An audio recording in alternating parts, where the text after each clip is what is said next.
Welcome to the July 20th, 2020 meeting of the Gaston County Board of Education. I am Britt Moore, Crowers Mountain Township, and Chairman of the Board. And at this time, I would like to ask the other members of the board to introduce themselves.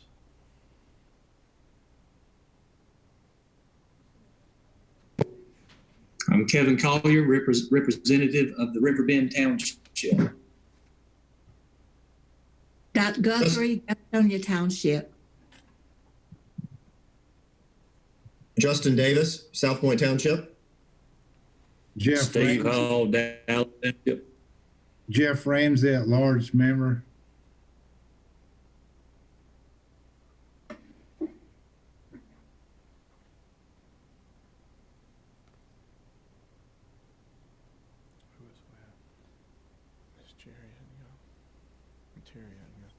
Terry Usry, Chairable Township. And we also have Miss Dot Cherry. She's online with us too. And Mr. Devin went. On behalf of the board, I'd like to welcome everyone to our meeting this afternoon. We're holding our meeting virtually due to the governor's executive order and continuance of phase 2, which limits the number of attendees at indoor gatherings. We are live streaming our meeting and can be watched on Channel 21 as well. Our first order of business is to have our prayer and pledge of allegiance, and I'd like to ask Dr. Booker if he would lead us in our invocation and pledge. Thank you. Please join me in prayer. Loving and gracious God, you are indeed the giver of all good gifts, and we thank you today for all of your blessings. We ask that you be with our staff members, both our teaching and support staff, and that you bless them abundantly. We continue to seek your wisdom, guidance, courage, and strength. Be with this board in its deliberations today. Help to lead us to wise decisions for the good of all those who've placed their trust and confidence in the leadership of the Board of Education. Give us insight to lead with integrity, that the decisions may reflect all that is right and good in our community. We thank you, Lord, for all the blessings in our lives and for your protection. To you be the glory. Amen. Please stand with me for the Pledge of Allegiance, please. I pledge allegiance to the flag of the United States of America, The States of America, and to the republic, one nation, to stand. under God, indivisible, with liberty and justice for all.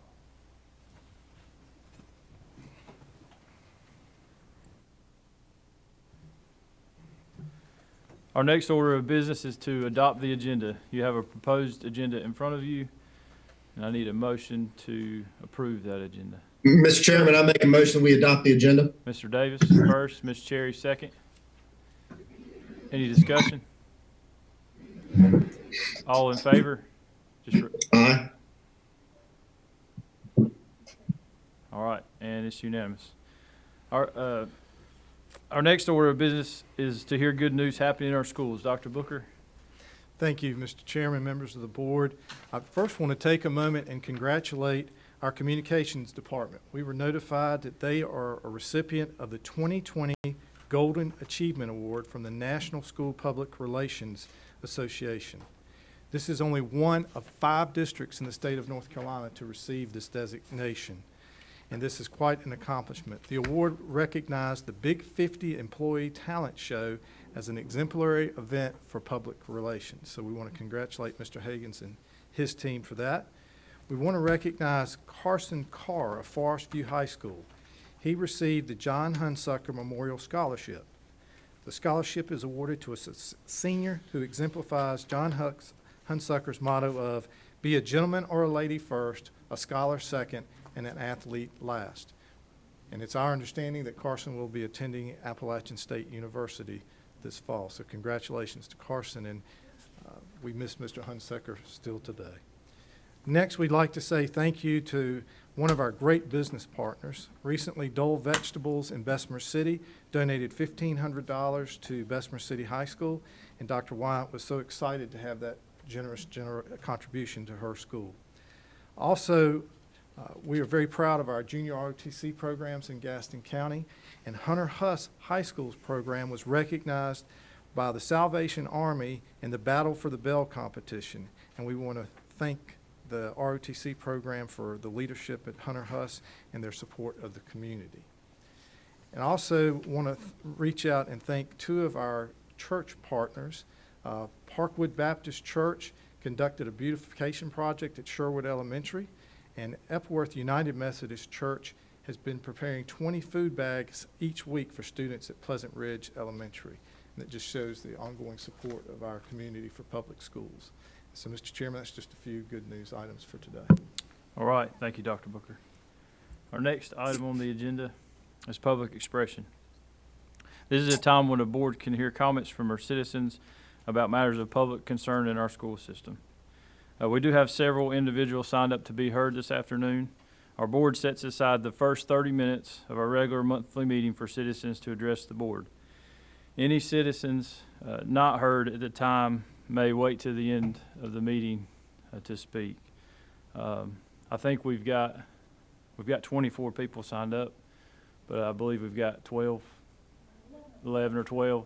So if we could keep it to a minimum, we can probably get everybody in before we get into our regular meeting, because it's going to be a long meeting. So I'm going to try to be cognizant of everybody's time and get through it. So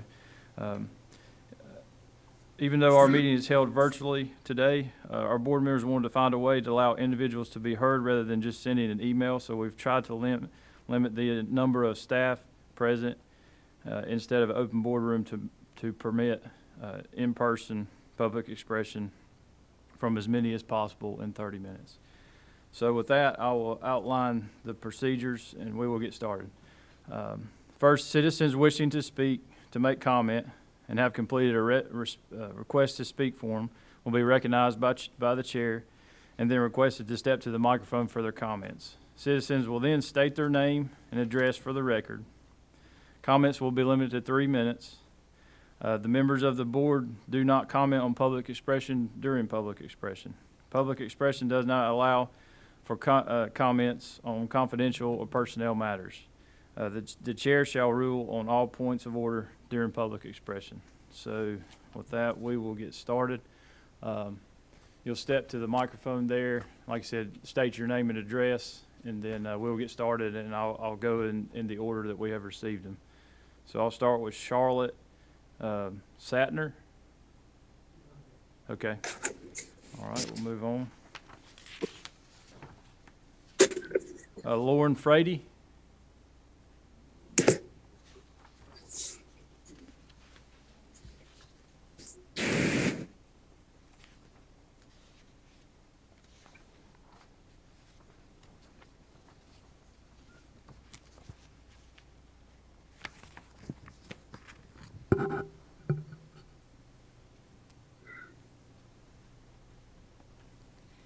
Good afternoon. My name is Lauren Frady. I live in Belmont, and as a teenager, I attended South Point High School. I was proud to be a part of the chorus, visual arts, and theater programs. I am not proud of the Red Raider mascot, but this is not about me. It is about believing Indigenous people when they speak about their own lived experiences. This is about listening when national, state, and local Native American organizations overwhelmingly call for an end to Native mascots. This is about listening to the NCAI, as United States' oldest, largest, and most representative American Indian and Alaskan Native advocacy organization. The National Congress of American Indians has advocated for decades against the derogatory and harmful stereotypes of Native people, including sports mascots. The NCAI has been fighting for this since 1968. This is about listening to the National Indian Education Association, the American Indian Movement, and the American Indian Mental Health Association, all of whom support the NCAI campaign to end the use of Native mascots. This is about listening to the over 50 individual tribes who have in one way or another formally called for an end to Native mascots. A peer-reviewed study concerning the Redskins name and logo found that 65% of Native Americans were offended by the tomahawk chop, and 73% were offended by fans imitating Native American dances. This is about listening to the voices of our Indigenous neighbors and community members. At the state level in 2000, the NC Commission of Indian Affairs, which represents all 8 North Carolina tribes, passed a resolution calling for the elimination of the use of American Indian mascots from all NC public schools and colleges. The NC State Advisory Council on Indian Education issued a similar resolution. And today, the Metrolina Native American Association, representing 10,000 Native Americans in the Charlotte metropolitan area, including Gaston County, has issued a resolution calling for South Point to change its mascot, saying, though it is argued by many that such mascots, including the Red Raider, serve to honor and memorialize Native people, we do not feel this honor. When we see this imagery, we do not see ourselves reflected back to us. Rather, we see what America thinks we are, savage, a people of before, forever fixed in the past. This is about respecting the rights of Indigenous people to decide how they are portrayed and how they are honored. Thank you. I'm not comfortable giving my address. I live in North Belmont, though.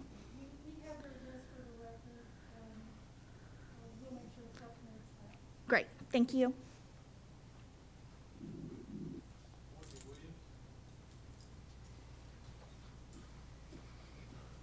Good afternoon, and thank you guys. My name is Courtney Williams. I reside at 701 McKnight in Belmont, North Carolina.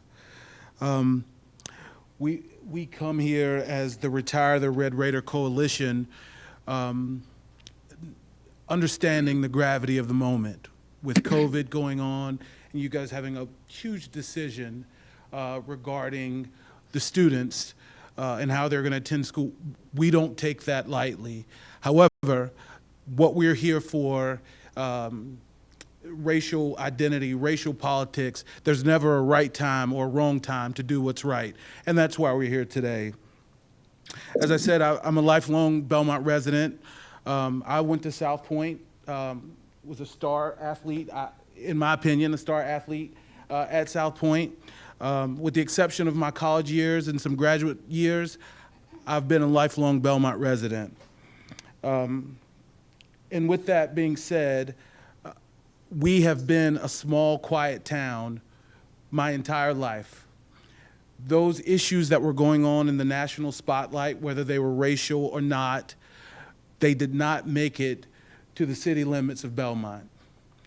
But unfortunately, in the words of Thomas Paine, the times have found us. We in this room have a difficult and unpopular responsibility to tell our county, our state, and the country that in no uncertain terms that the accepted ideas of the past will no longer be accepted. That Gaston County schools will no longer sanction the mocking of the Native American culture, nor allow racial slurs to be normalized in the halls of our learning institutions. Prior to this, we've attempted to appeal to the hearts and morals of those who are opposed to this idea. Today, though, we're going to appeal to more of a pragmatic policy approach. Federal and state law guarantee that all students have an equal right to learn, regardless of race, and the North Carolina State Board of Education has directed all districts to review their policies of Native American mascots given their known harmful effects. That order was 20 years ago. School board members have told reporters that this isn't a school board issue. We've seen that in the newspaper, that this is a South Point issue. However, it is Gaston County Schools' own policy, your policy, that dictates that unquestionably it is your issue. Your own harassment policy prohibits derogatory slurs, derogatory cartoons, or other behaviors that create a hostile learning environment. These are your words. My fellow Retire the Red Raider speakers will explain why the mascot violates your own policy. Psychological research demonstrates that Native American mascots and imagery have harmful effects on Native American student learning, Mr. achievement, Williams, and please. self-identity. Please wrap it up. Thank you. Thank you. Elise Sadler.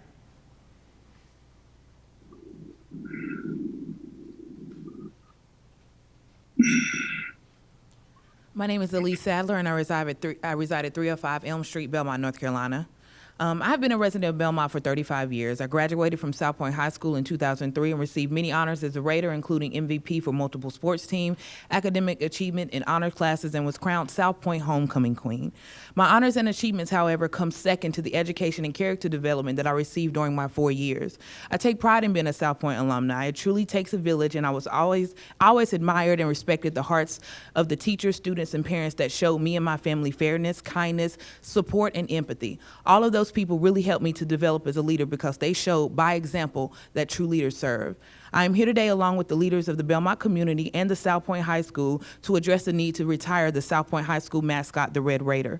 I would like to speak on the psychological harm that it can create not only for Native American students in our community, but for the other ethnicities that attend the school as well. The American Psychological Association has summarized decades of research showing that Native mascots and imagery harm the social identity development of self-esteem of American Native young people. Specifically, research has shown that Native mascots and imagery establish an unwelcome and oftentimes hostile learning environment for Native students. They have a negative impact on the self-esteem of American Indian children by perpetuating stereotypes and disrespecting their spiritual beliefs, undermine the educational experience of members of all community, and constitute a form of discrimination. The Gaston County School Board has committed itself to create a safe, non-hostile learning environment for all students. The research makes it clear that Native mascots are harmful and contribute a hostile learning environment. This happened specifically in Gaston County. Isabella Lanford, an enrolled member of the Lumbee tribe, was granted special permission by Gaston County Schools in 2016 to transfer to another high school or any other high school in the county rather than to attend South Point because she and her mother found the mascot and the imitation of Native culture at the school events offensive of Native Americans. This shows that members of Gaston County Schools have already acknowledged that the mascot was harmful to Native American students. We are asking for accountability. Students and community members, along with some of those who are Native Americans and some who are not, have expressed for over 20 years that the mascot is offensive and creates a hostile learning environment for students. It is your responsibility as a school board, on behalf of the educators, counselors, and teachers, to listen and respond to those that cry out to help for you. To ignore those issues, to refuse to even issue a statement to those that have expressed their pain and fear, is to say that they do not matter and that they will be ignored because they were not the majority. Will the Gaston County School Board stand by their principles and mission to protect these students? Ending. And he will answer, I will tell you the truth. When you refuse to help the least of those, my brothers and sisters, you were refusing to help me. Matthew 25:45. Natalie O'Connor.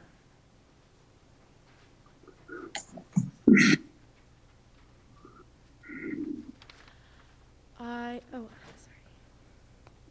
I'm Natalie O'Connor. I live at 3248 Ashwood Park Drive in Belmont. I'm an incoming senior, a member of the women's tennis team, president of the National Honor Society, and am involved in a myriad of other activities at South Point.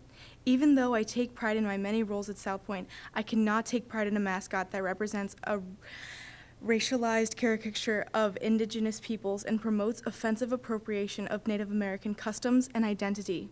The history behind the term red and the slur redskin is dark and racist, and neither terms should be used to describe Native Americans.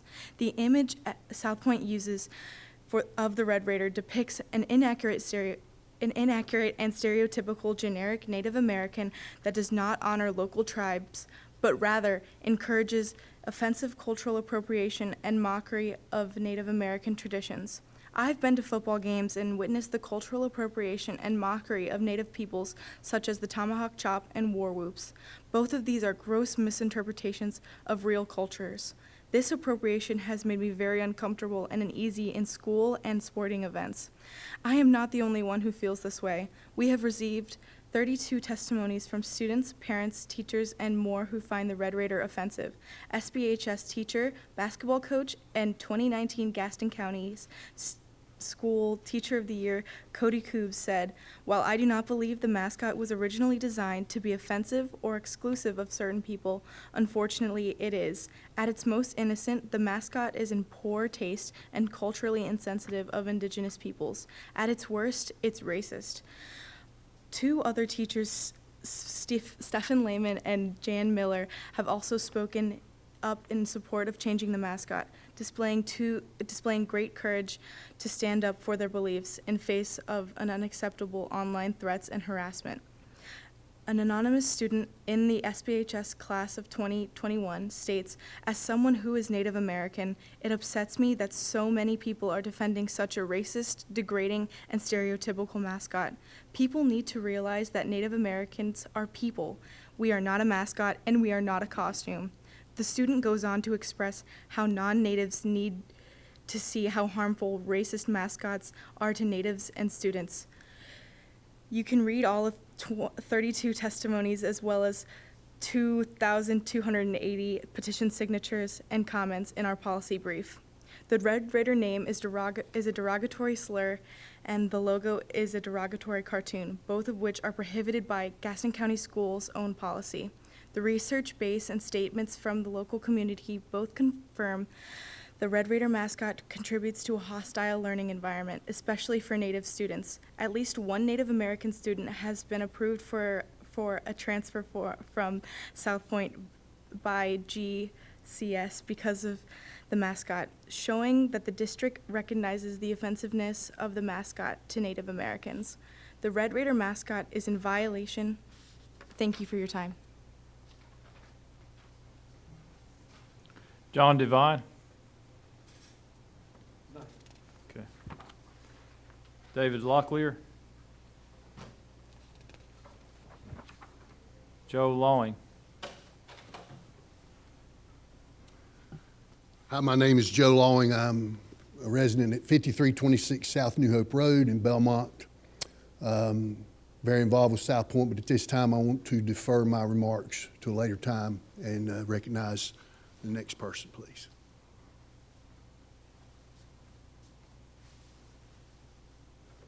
Jason Rumfeld?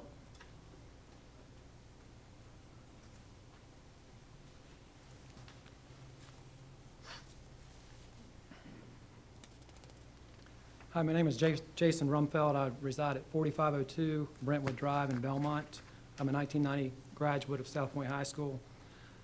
First off, I want to thank the board for your service to represent our schools and our students across the county at all times, but especially right now during this very critical reopening that we're all trying to safely tackle.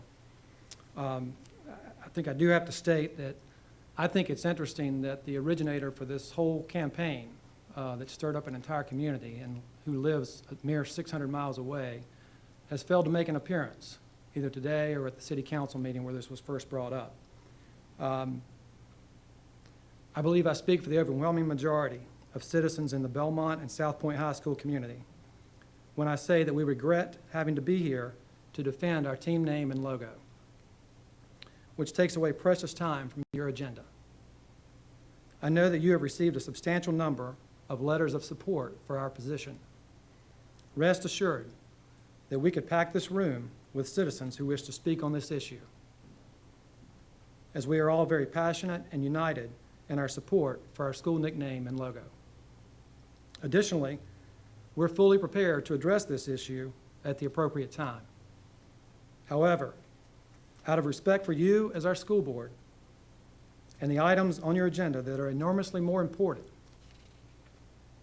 at this stage, all of us who have signed up to speak today on our behalf are going to yield their time so that you can get to the business at hand, which is getting our kids and staff across the county back to school safely. Thank you, and we wish you the very best of luck as you lay out our path forward in this effort. Katie Rumfeld? Don Ratchford? Mickey Lineberger?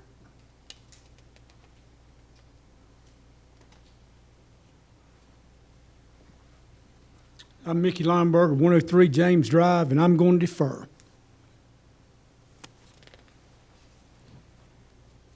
Mike McWhorter. Scott Crawford. Leanne London.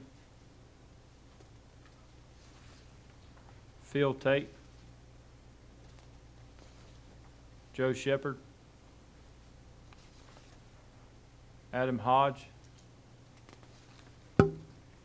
Kent Hyde.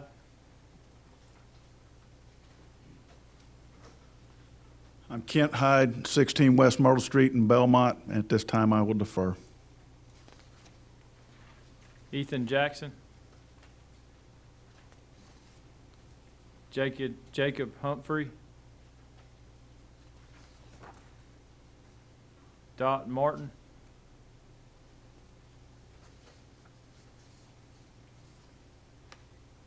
I think everybody knows how the majority of Belmont feels, but I'm going to defer my time at this point.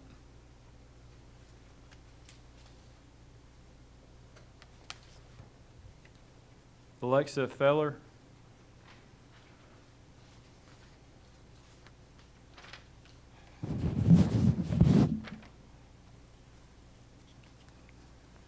Good afternoon, Chairman Moore, Dr. Booker, and the school board members. My name is Alexa Graham Feller. I reside at 5208 Newport Landing Way. I am the Vice President of Gaston County NCAE. We have a good working relationship with the superintendent and the school board for many years. We appreciate everyone's efforts, especially during the pandemic, to meet the needs of our students, staff, members, and parents.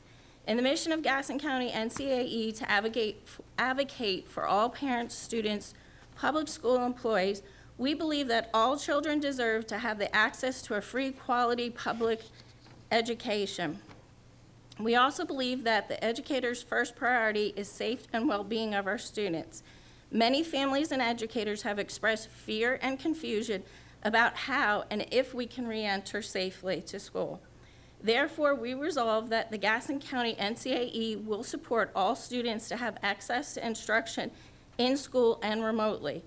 We resolve that the students and staff should enter only when it is safe to do so. We would propose reopening schools August 17, 2020 remotely using Plan C until COVID-19 numbers are pre-March 16, 2020 levels. And once that benchmark is reached, to gradually reopen schools using Plan B, implementing properly safely equipment, instituting prescribed safety precautions for all schools and buses. We resolve to use our voices to guarantee funding for implementing CDC and DHS requirements by calling on our senators to pass the HERO Acts and our legislators and our county commissioners to fully fund and purchase of the PPEs and the essential worker pay for all staff who worked during the COVID-19 pandemic under Plan B. We also resolve to continue to work with Gaston County Schools to make sure that the needs of all students and staff, including physical, emotional, social, and educational, are met. Thank you for your time and attention. Jim Pogue.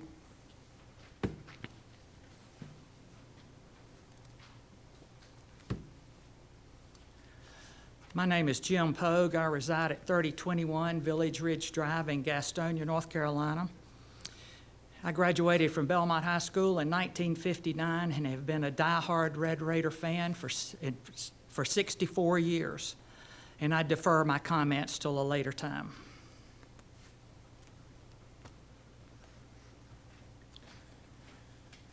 Thank you for your comments and your continued concern for Gaston County Schools. Although the board does not typically respond during the period of public expression, we do want to hear from the public, and the direct staff will work on those issues that need to be addressed.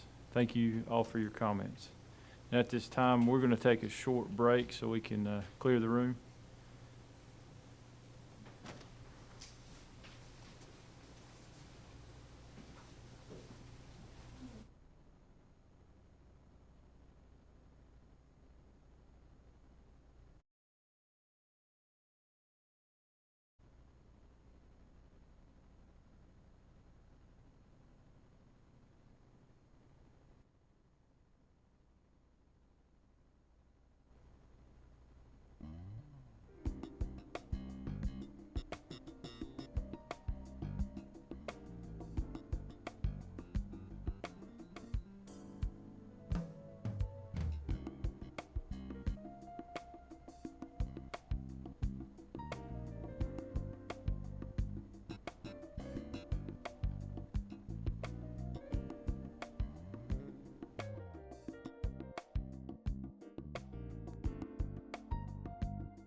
Okay.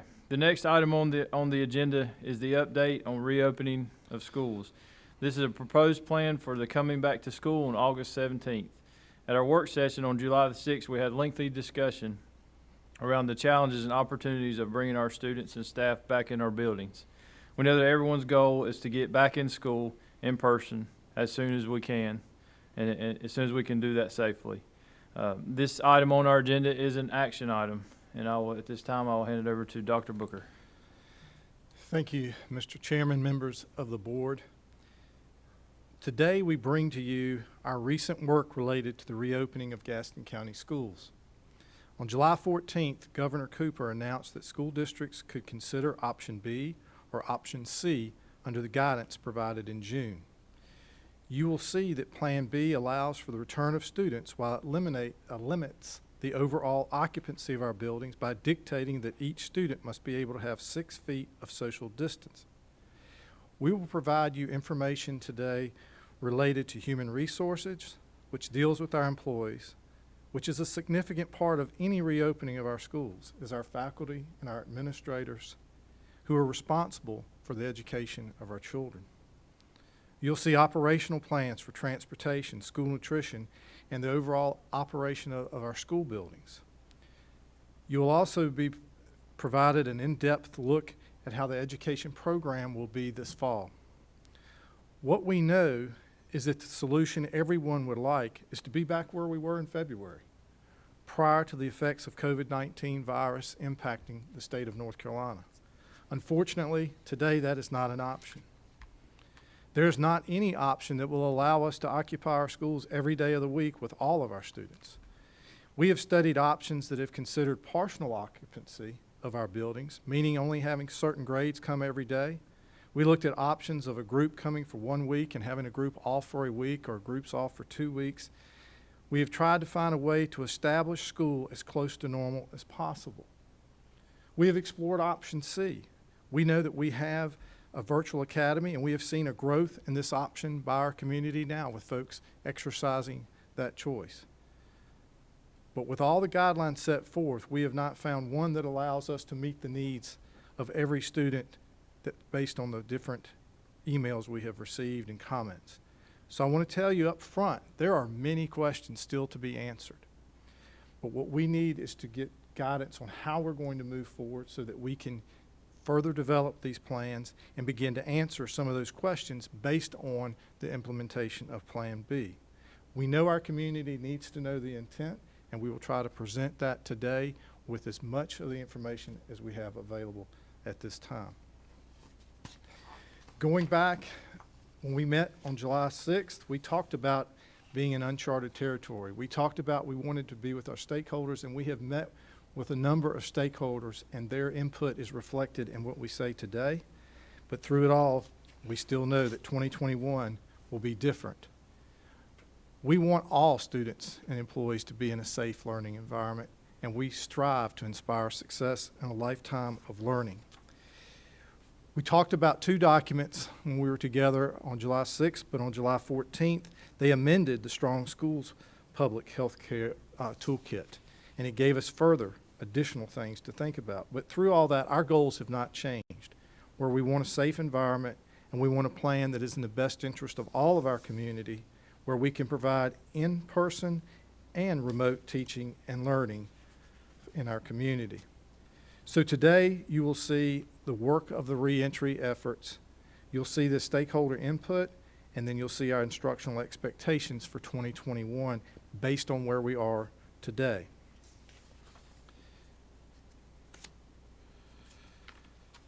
We still have the 3 basic plans, Plan A, Plan B, and Plan C, as delineated in the governor's first directive.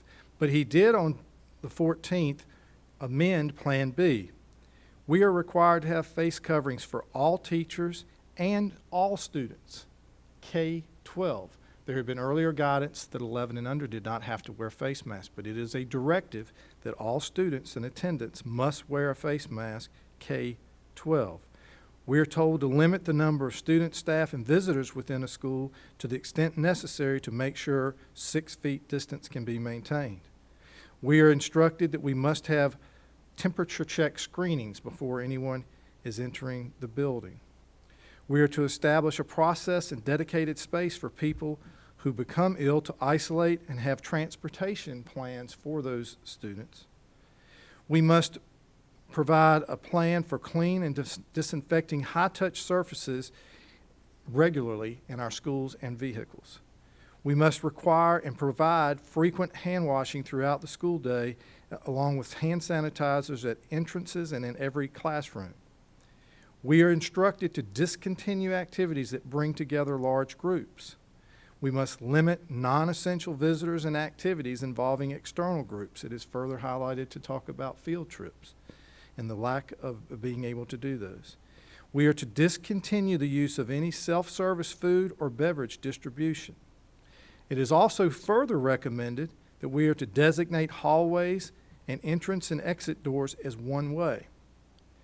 We are to keep students and teachers in small groups that stay together as much as possible. In providing school nutrition, we are to consider to deliver meals to the classroom and have them eat in their classrooms unless the cafeteria has the possibility to meet the 6-foot social distancing. We also should explore physical barriers such as plexiglass at reception desk and other areas of interaction. So all of that was added as we were given Plan B to consider. Of course, remote learning with Plan C was still in place. We talked about these focus areas on July 6th, and we have continued to work, and we developed various school work groups, and I just highlighted 6 here for you: academic services, auxiliary services, finance, human resources, technology, and communications. And you're going to hear primarily from 4 of these today: academic services, auxiliary services, human resources, and technology. But through all these plans, it continued to be safe buildings, safe classrooms, and safe activities. When we met on July 6th, we provided this chart that showed there were a little over 1,000 cases on June 30th in Gaston County. Last week, the number released for July 13th was over 1,800 cases. This causes pause into any planning that we would do, and we stay in contact with our local health department as well as listening to the state health department about the numbers and how it impacts our operation. So to begin our presentation today, I want to ask Mr. Clinton, who's your Executive Director of Human Resources. He has been at the forefront since June 15th, when we were first allowed to bring some employees back. And he has had to work through bringing those employees back to support our schools for the closing of the school buildings and then for the cleaning and setup of our school buildings as we look forward to the 2021 school year. So he will walk you through what we've been doing with hiring and the various processes on that. So I would like to ask Mr. Clinton if he would take the mic. Good afternoon, Dr. Booker. Good afternoon, Chairman Moore, Vice Chairman Collier, Superintendent Booker, and board members. I would like to share with you some updates from Human Resources as we work toward the start of the new school year. Many of you know that we have faced multiple challenges since March 13th. And in Human Resources, it's been no different. We've had lots of challenges that we've had to overcome in order to prepare ourselves for the opening of school. This summer, I would like to start with just to take you through our new hire orientation and how we've had to adapt to a virtual setting as opposed to the traditional face-to-face setting. So with that being said, we have developed a virtual platform in light of COVID-19 for onboarding for our new employees. The process involves multiple people in Human Resources as we discuss information regarding insurance, pay, benefits, licensure, teacher support, the school calendar, social media, and school email accounts. The process that we've developed takes approximately 2 hours for an employee to go through this process.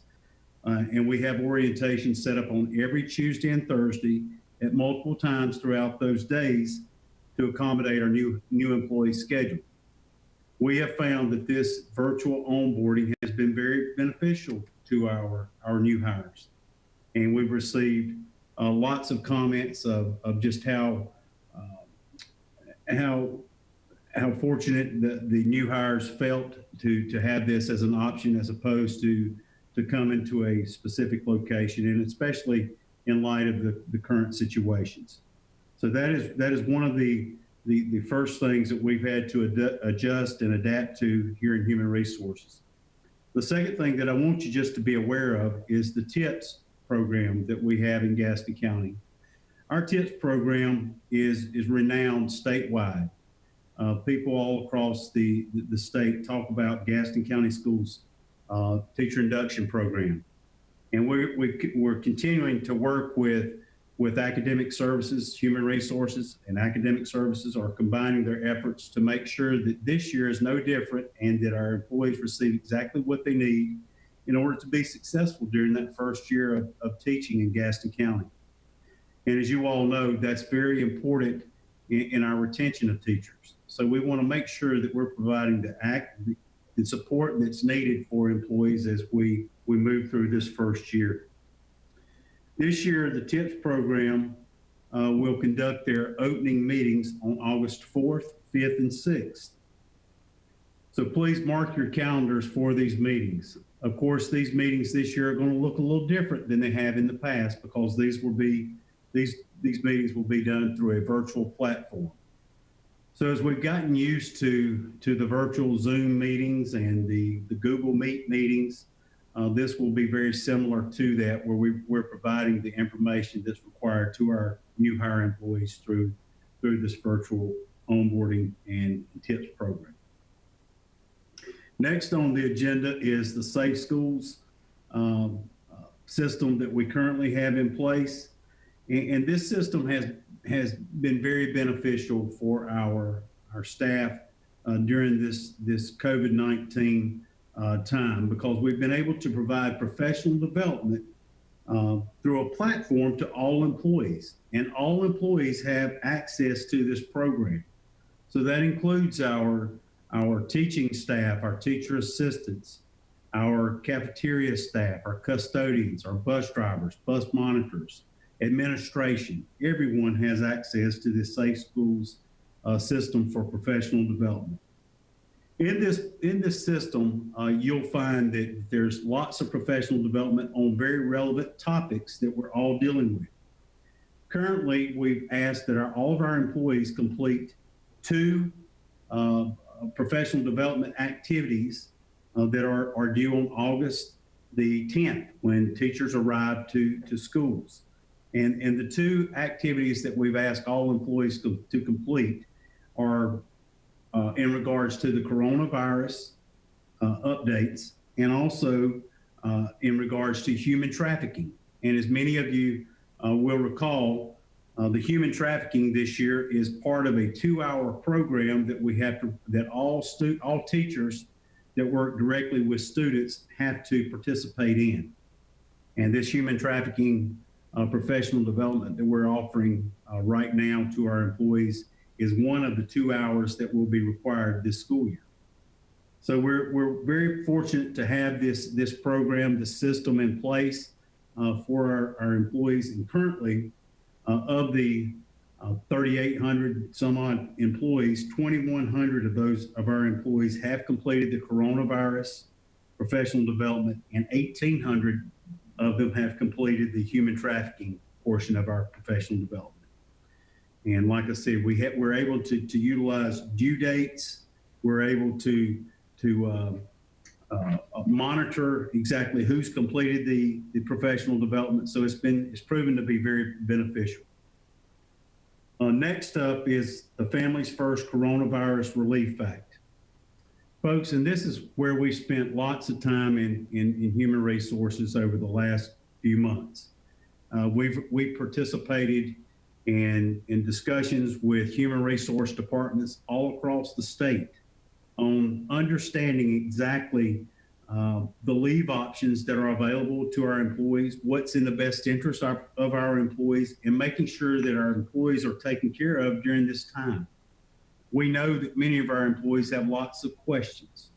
Many of our employees are anxious about what's going to happen.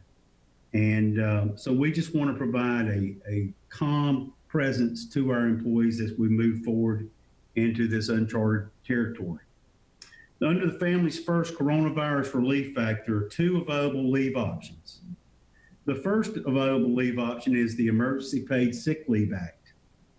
This provision provides full-time employees up to 80 hours of paid time off at a certain percentage based on the covered reason associated to COVID-19. It also provides our part-time employees a certain percentage of pay as well, up to 80 hours of time off as well. Under the reasons covered under the Emergency Paid Sick Leave Act, are the employee is subject to a federal, state, or local quarantine related to COVID-19. The second reason is the employee is advised by a doctor to quarantine due to COVID-19. The third reason is the employee is exhibiting symptoms related to COVID-19.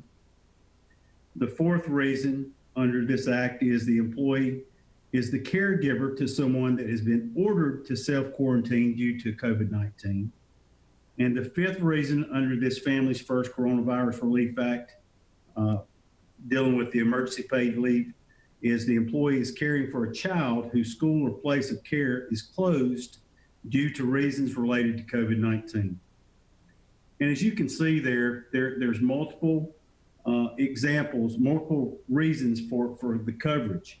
And we've worked tirelessly with our employees to make sure that they understand that these are provisions that are available. We've had to utilize these provisions to certain employees already that have had a situation that involves one of these 5 areas. I think it's important to note that the employee is granted 100% of their pay for reasons that involve them directly with them quarantining directly. So if they have been diagnosed, if they're exhibiting symptoms, or if they've had a direct exposure to the COVID-19 virus, then they are given this 80 hours of free protection for the emergency paid leave to make sure that they stay in a 100% pay status during this time. If the employee is the caregiver for someone who they're looking after or someone they're taking care of, oftentimes we have many of our employees that are caregivers for their parents. Then this Emergency Paid Leave Act is available to them as well, but it's available at 2/3 of their pay. And then also the other reason there is for child care. If they're caring for a child, again, it's offered at 2/3 of their pay, and again, it's up to 80 hours. The one difference there is if you have a child and your school or your daycare or wherever you're utilizing as a child care facility is no longer in service due directly to the COVID-19 virus, then you can apply for the second act of the Families First Coronavirus Relief Act, which is an expansion of FMLA. And it's just for anyone that has a child care issue. And of course, under an FMLA leave, a person can qualify for 12 weeks of leave. And of course, the pay during that time is taken from that individual's accrued leave, either their sick or their annual leave time that they built up in those areas. Also, it's important to note that our employees are also, they can also apply for just a typical family medical leave. And we have had some employees in Gaston County reach out to us to discuss all of these options thus far. So just wanted you to know kind of where this Family First Coronavirus Relief Act is and what we've been doing with our employees here in Gaston County. I will talk to you more about the accommodations later in the presentation. If you will notice here, we have an employee COVID-19 flow chart that we've developed for employees that test positive for the virus. We have one that we've developed for employees that exhibit symptoms, and we have one that we've developed for employees that have had a direct exposure. Ms. Stevens, if you'll go back one slide, I'm going to stay here on this one just for a moment. In each of these examples, you can see there are multiple scenarios that can occur depending on the information that Human Resources receives from an employee or the employee's supervisor. And I just wanted to show you and have you aware of just exactly how complex, and I'm sure all of you are aware, how complex a situation can become because there's so many unknowns to this virus. We've had employees that have been asymptomatic here in this county. We've had employees that have just regular tests that are positive and showing symptoms. We've had lots of folks that have had symptoms, and we've had to give guidance there. On occasion, those symptoms have turned up that the employee does indeed have the virus. And then on other occasions, it has been something totally different. And then, of course, the exposures. And folks, the exposures are the one that's really tough to deal with because oftentimes it's a second or third hand exposure that may have occurred. For example, a spouse may have come in contact with somebody at their workplace that has the virus. And once they find out that they've been in contact, they let their spouse know, and then we're dealing with a situation that's a second or third hand exposure or contact. And so sometimes these can become very, very difficult to work through, and oftentimes we have to seek guidance from not only our health professionals here in Gaston County with Gaston County Schools, and that's Susan Neely and her team, but also we reach out on occasion to Gaston County's Health and Human Services Department and the Gaston County Health Department for guidance as well. So I just wanted to take a minute just to show you these different flow charts that we've developed. Now, obviously, we've developed these flow charts because we want to make sure that we're giving consistent information to employees. We want our employees to feel, without a doubt, we want them to feel like we've wrapped our arms around them and given them lots of support. But we also want to give everybody the as close to the same advice and requirements as possible. Now, knowing that I say that as close to because, certain situations dictate certain activities that have to occur. For example, we always tell the employees, regardless which one of these situations they come in, they're dealing with, either an exposure, symptoms, or a diagnosis. The first thing is to immediately self-quarantine. And, that's just good common sense. We want to contain the virus there. And then, of course, if they have not been tested, we encourage them to get a test. And then they're at home, depending on outcomes related to the test, or they're at home until they have a diagnosis from the Gaston County Health and Human Services Department, clearing them to return to work. So there's lots of scenarios that can occur. And of course, we're dealing with these individually with the employees, oftentimes with the supervisors, to make sure that they have that guidance. As you will see here, we have guidance for both employees and supervisors that are posted on our Gaston County Schools website under the Human Resources page.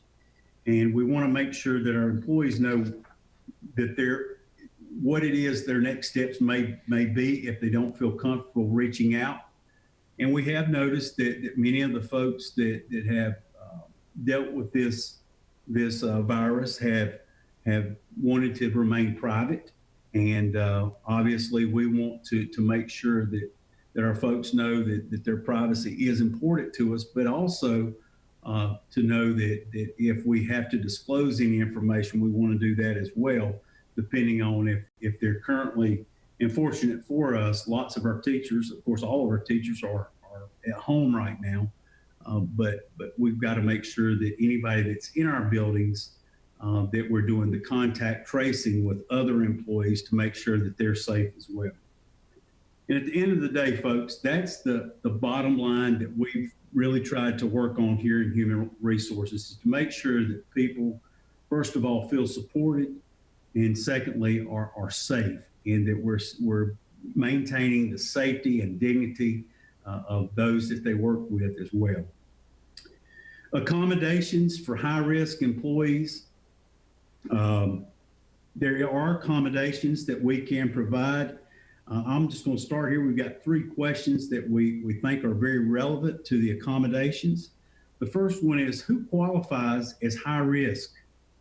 And employees who self-identify as high risk for severe illness from COVID-19 per the Centers for Disease Control and the North Carolina Department of Health and Human Service guidelines may request a workplace accommodation.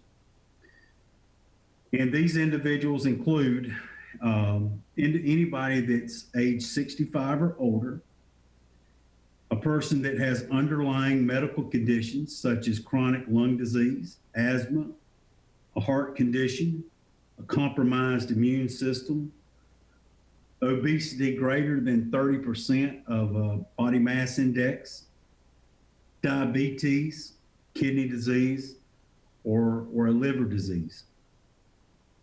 Then the question becomes, well, how do I request an accommodation? And the employees that self-identify can submit a COVID-19 accommodation request form to Human Resources for review. The Human Resources Department will work with our ADA coordinator, which we're fortunate here in Gaston County to have somebody that works with accommodations on a regular basis to review each request. This form, along with information regarding the temporary accommodation information, is located on the Gaston County Schools website under the Human Resource page. So on our website, under the Human Resources page, we have this accommodation form that it's available for individuals to look at and to review to see if they may qualify for an accommodation. And then also on the website, on that same page, is the actual form for them to submit if they would like to submit for accommodations. And so what types of accommodations are available? And that's been one really hot question that we've dealt with here in Human Resources. And so an employee's request is typically directly related to their job function and the expectation to fill that role. So certain accommodations may not apply for all job positions, and that's important to keep in mind. Some examples of accommodations are rearranging the workplace or workspace to allow greater social distancing, and we've all been informed of how important social distancing is. So that's one accommodation. Another accommodation may be the use of physical barriers. Another accommodation may be modified job responsibilities. Another accommodation could be cleaning the workspace, especially the high-touch areas, on a more frequent basis. Another accommodation could be personal protective equipment or enhanced personal protective equipment, like extra things for the individual. And then, of course, the alternate work site or location. And we've had lots of people inquire about this as a particular accommodation because we've had, multiple people reach out about remote learning going forward. And so this is one, but knowing that we have to really look at the plan that we're in and where we will be moving forward, and if this is actually an option for someone that's in front of students. This concludes my portion of the presentation. Do I have any questions? I do have a question, Mr. Chair. Ms. Guthrie? Mr.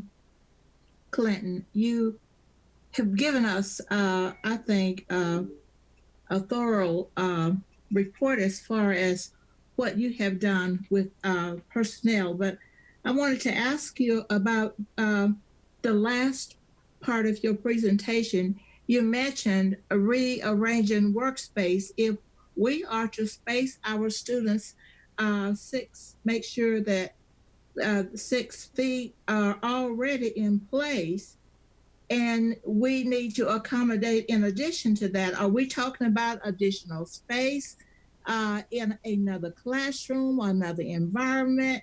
And then you mentioned more frequent cleaning. Are we talking about allotting time for that person to have his or her room free so that the cleaning can take place in there? I want to understand that. Yes, and Ms. Guthrie, those are both very good points there. And so with the workspace, obviously, yes, we would want to look at an alternative workspace. And in all of our schools, we have different locations that we may consider. And of course, right off the top of my head, one of the first places would be the school auditorium. And I can't help but think about some of our music programs and that being a better fit or location because of the 6-foot barrier. But with that, yes, we may want to allocate a different work location that's larger so that more social distancing can occur, greater than the 6 feet. And in addition to that, when teachers express to their administrators that they think that they may have the symptoms related to COVID-19, are they given right away the opportunity to go to the health services to get checked, or will they be referred to the health department to get checked? And what would happen to the students that are in that classroom until we know for certain what the results are? So if we have someone that reports to a teacher that, yes, they are exhibiting symptoms, the first thing that our administrators are going to tell the teacher are to go home and self-isolate. Then the administrator will contact Human Resources, and my department, as well as Susan Neely in Health Services, will work with that employee to make sure that they're going to seek the appropriate medical attention that they need. Would parents be notified at that time that there may be something in the classroom, or would they just wait, or would you wait until you are sure from any type of tests that you may have administered or require of the teacher? So with letting the parents know, that is going to be one thing that we continue to work through with Ms. McGraw. And because obviously we want our parents to know sooner than later. We don't want to keep any information from them. So we're working still on those scenario type situations that we may encounter. And we know that we're going to encounter that same situation at some point. And obviously, we want our students to be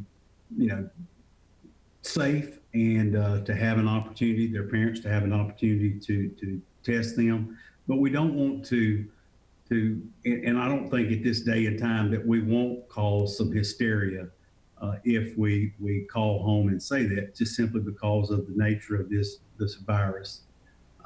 But yes, we will have to let the parents know that the teacher is not feeling well and that the teacher has gone for a test. And then we will obviously go into that classroom and we will do a deep cleaning.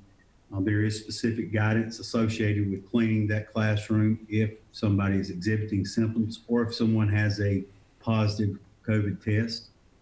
And we will follow that guidance, which is, first of all, staying out of that room for 24 hours and then going in and doing a deep cleaning. And But Ms. honestly- Guthrie, I'll add to what Mr. Clinton is saying, that we work with Mr. Eaton at the Health Department, and when we have any exposure or known potential exposure, the first thing we do is Dr. Balknight and Mr. Clinton get engaged with Mr. Eaton and his team to say, this is what the exposure we have, what do you want us to do, and how do we handle it? And it's a good working relationship between the two organizations. Yes. Thank you. Mr. Clinton, Yes, ma'am. I have a question. Is this same protocol going to be for all of our other departments, employees and all the other departments, from maintenance to your department to nutrition, as well, or is that going to be adapted in any way? The same protocols will exist throughout the district, yes. Okay. All right. Thank you. Yes, ma'am.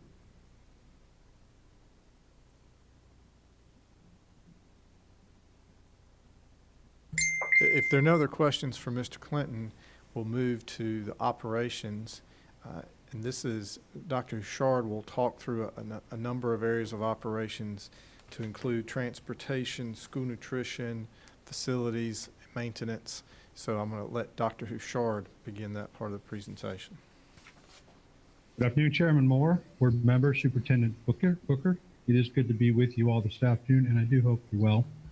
I want to begin by saying how proud I am and honored to be associated with the hardworking, dedicated men and women of the Auxiliary Services Divisions. Since March 13th, I've watched most of them report to work and take care of our facilities, our transportation fleet. They've fed our children and they've kept us safe and secure.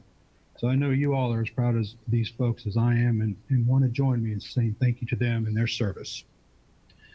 So the reentry action taken to date, just want to mention that this is not an easy process, as Dr. Booker alluded to begin our meeting, and Joey has alluded to. It's not an easy process. It's a works in progress, and there's constant change and updates.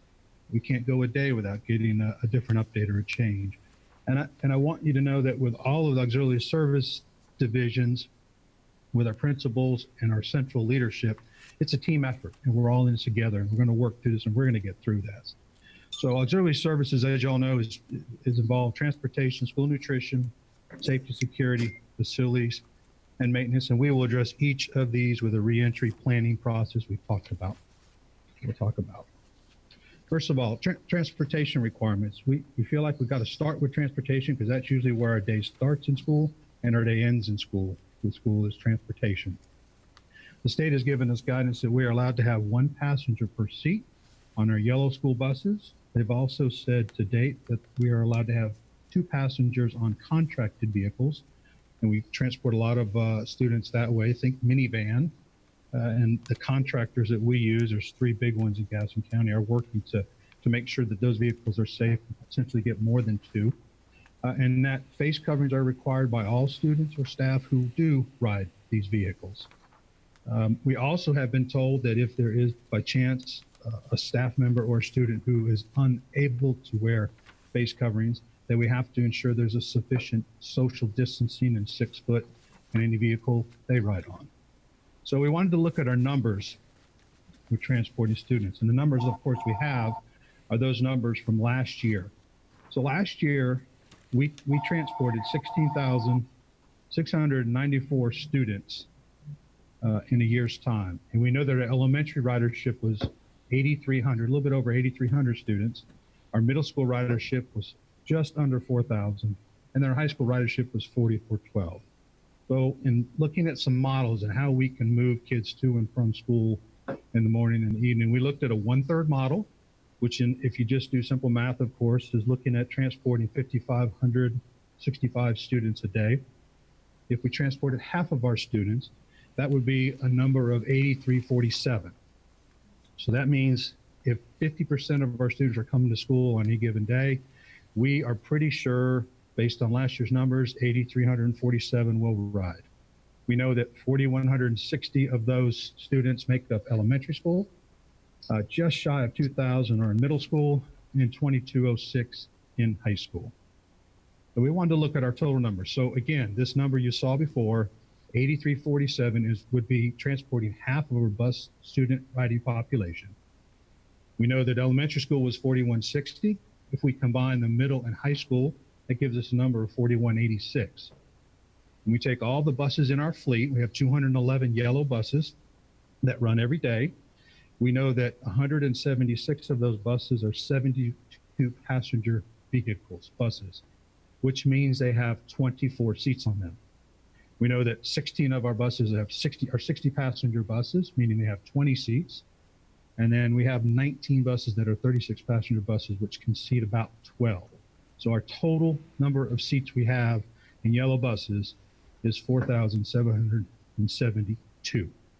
So if we can go back one slide, please, real quick. If you look at that number of seats we have, 4,772, we can certainly cover transporting all the elementary school students in one set of runs, and we can transport combining the middle and high school students in one set of runs. Okay, thank you. Next slide. So to do this, we had to look at some times. What's it going to take to start picking up children to have them delivered at school, and how are we going to have to set up these runs?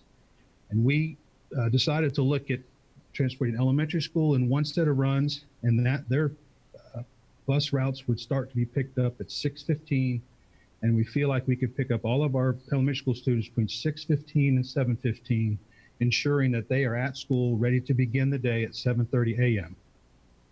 Their delivery home would start at 2:30 p.m. and would take about an hour to an hour and a half, beginning at 2:30 and ending by 3:30. And this is staying fairly close to what we have operated in the past, years past. Then we had to look at making a second set of runs, and this would be middle school and high school in this model.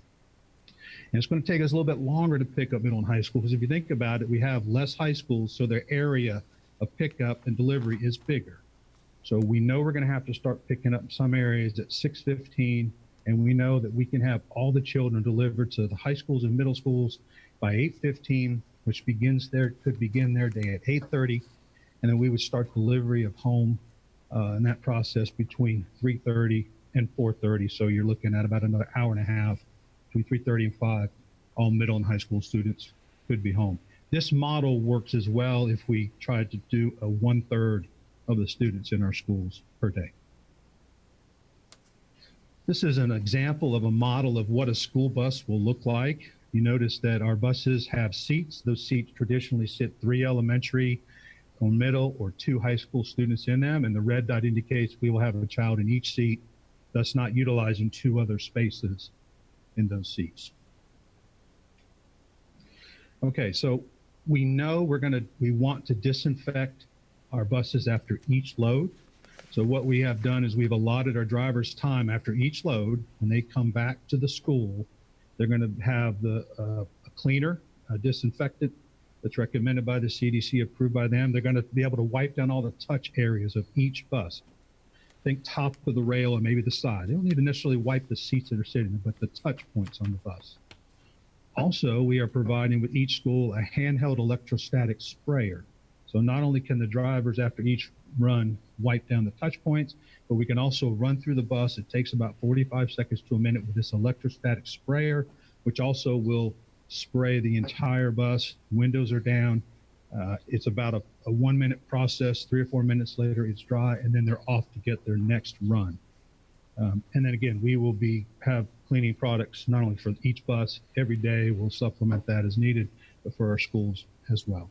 It's important to keep those clean and keep them ready to go. School nutrition. We have decided we think less movement in the schools is better. So the more that we can keep our kids from being in the hallways, which you're going to find in a moment or two, might be a difficult, harder task for us to accomplish. We're going to deliver the breakfast and lunches to each child in their classroom. Child nutrition Staff will have carts. It will be the same that the children are used to in a normal year, what they got last year, just going to look at different, going to be packaged a little differently. And we will maintain a grab and go process or model. We have several different ways to maintain that grab and go where students who are not at school can come and either pick up a meal with their parents or walk to the school and grab a meal, or we can send some home on a day when we know they're not going to be there the next couple of days. That model is going to be very dependent on what our school schedule looks like. But we are going to accommodate grab and go process for all students to have home that need it. Okay, facilities and maintenance. We are providing guidance for all of our custodians and our administrators with the cleaning procedures and products. They need to know what they're using, how to use it, when to use it. We're going to train everyone involved at the school. We are going to provide plenty of hand soap, towels, and hand sanitizer. We know we're going to have to teach our kids the importance of washing hands, and our adults washing hands and washing them regularly.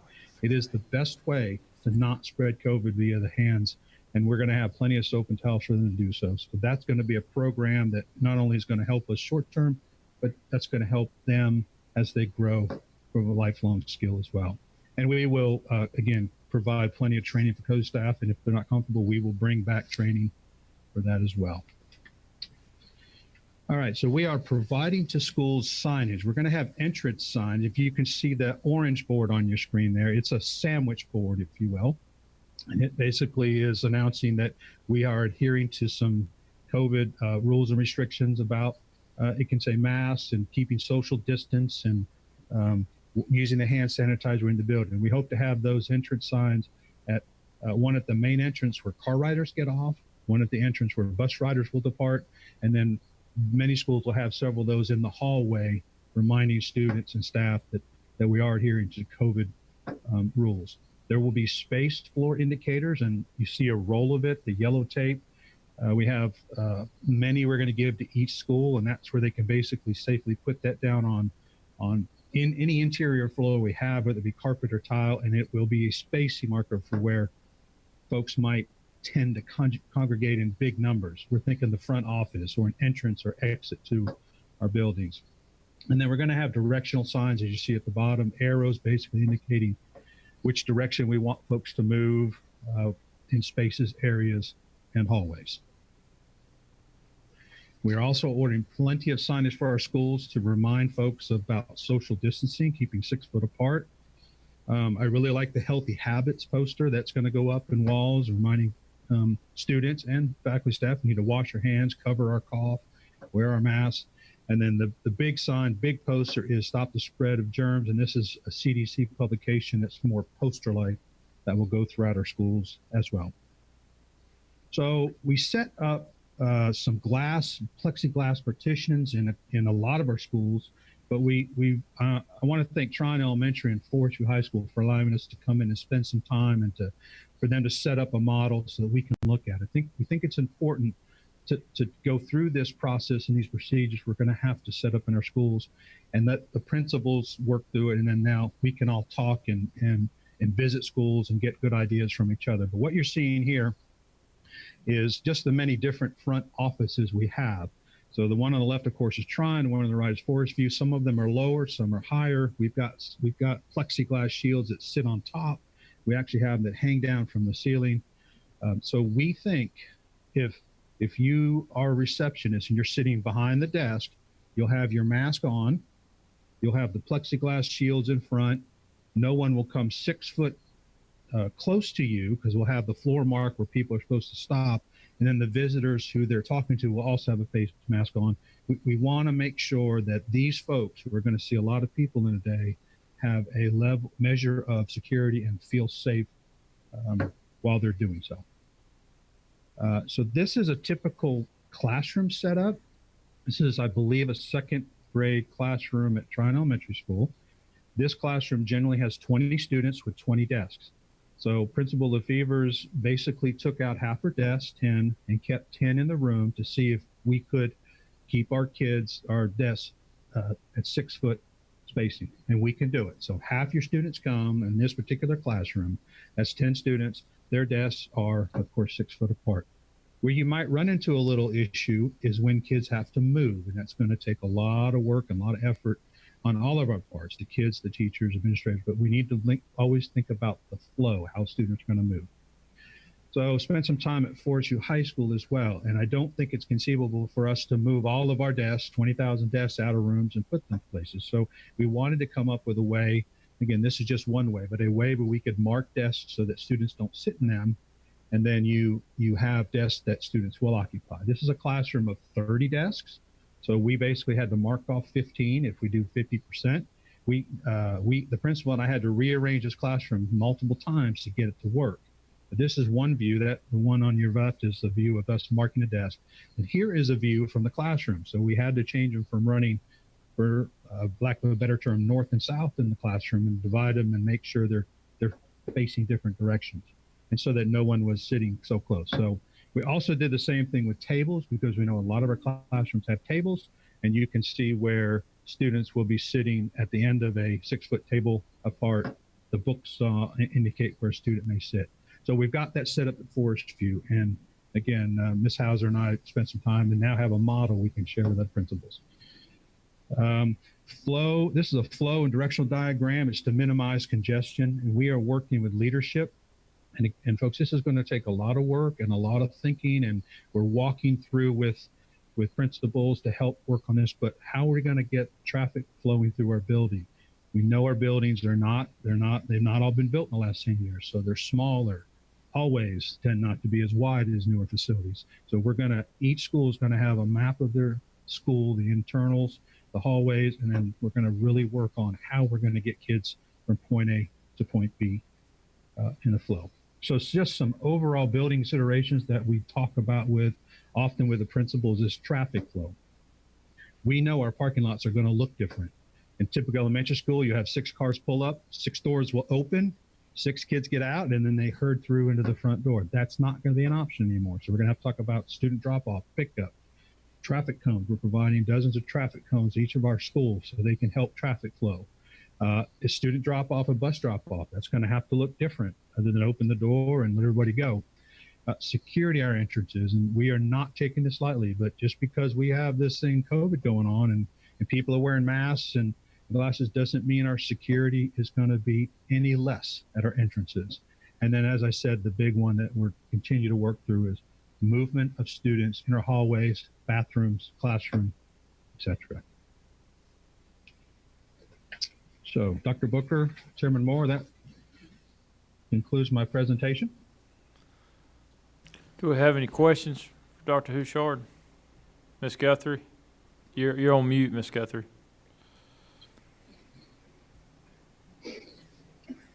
Can you hear me now? Yes, ma'am.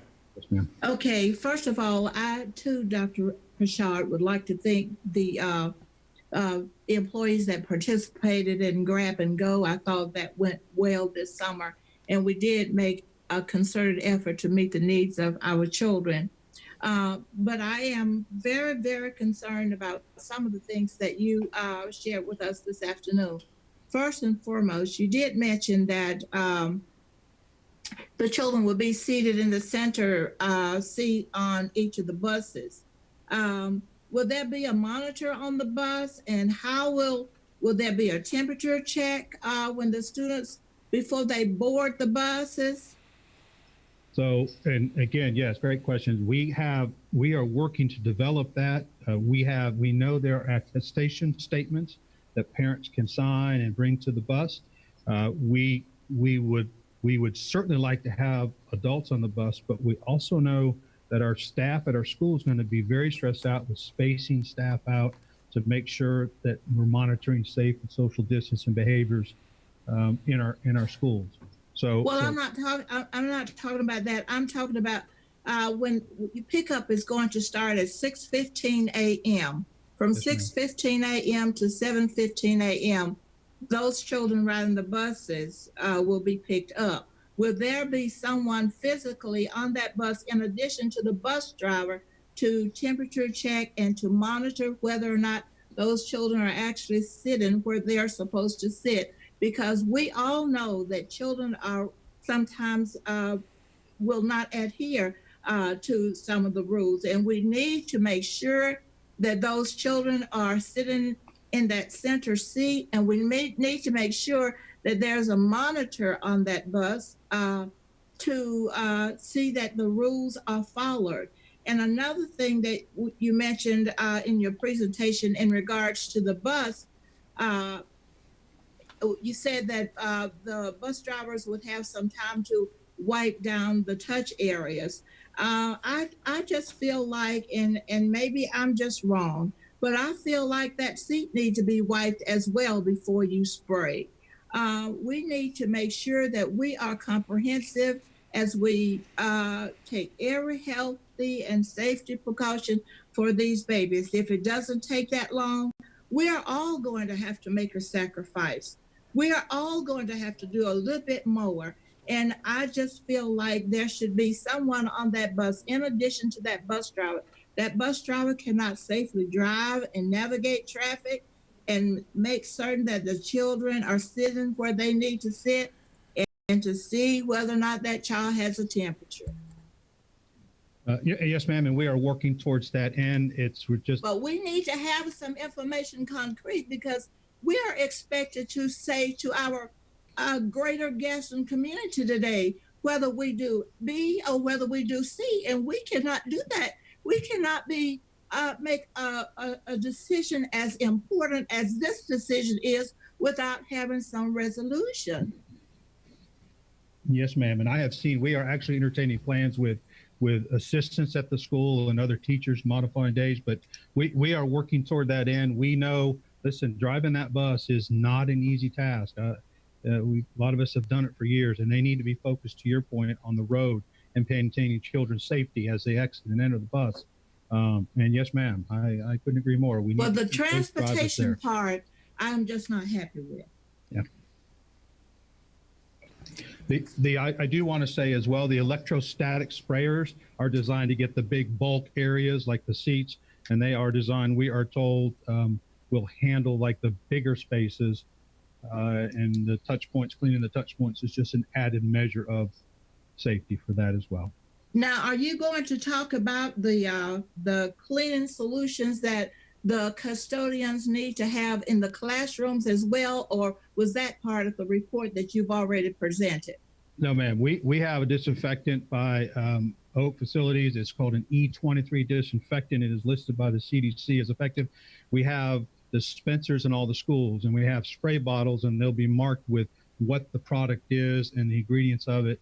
And that is the product we use from start to finish. And there are, again, we have it in schools and have real-time delivery when they start to run low. So that will never be a problem. We have that product on hand from Seven Oaks, and we'll be delivering that product out. And that's part of the training we will give to custodians and bus drivers. In fact, I think Mr. Clinton and his crew are putting a training session on our new Safe Schools website for that as well. So do we have the square footage of the school? And do we know right now how many custodians are in each of the schools? And do we know what the cleaning schedules are for each of the schools? I've been in schools long enough to know that in some schools, custodians will clean a classroom in the morning and they won't return to that classroom until the very next day. So what happens throughout the day as far as the cleaning and the disinfecting? And then I have also been in schools where we start the school year out. We're all excited and we have all of the supplies that we need. But then about 30, 40 days later, and I'm just paraphrasing that just to prove my point, we start asking for solutions, and then we're slow about giving the teachers what they would need in order for them to feel safe, first and foremost for those babies that are in that classroom. So if we are making a promise to say that we're going to provide all the disinfectant supplies and the hand wash and all of that, then we need to know that we have all of those things, and teachers are not going to have to worry about getting those things later. We cannot afford to procrastinate. Also, what happens if we have a child return to school and has no mask? You may be able to give a child a mask. What happens if little Johnny does not bring back that mask? Or will they be disposable masks? What happens if a parent brings a child in late and signs in? Will he or she be told that before we open the door, once that bell rings, you must have your mask on? What happens if a high schooler or middle school refuses to wear that mask before they get on the bus? Okay. So let me start with custodians, man. We have a custodial cleaning process that they will go through. We know it's going to take some of our teachers and teacher assistants to help with wiping down surface areas. What a custodian traditionally has done is going to look different because first and foremost, they're going to make sure our areas and our classrooms are safe. And again, that may require teachers and assistants to help us with that and lend a helping hand.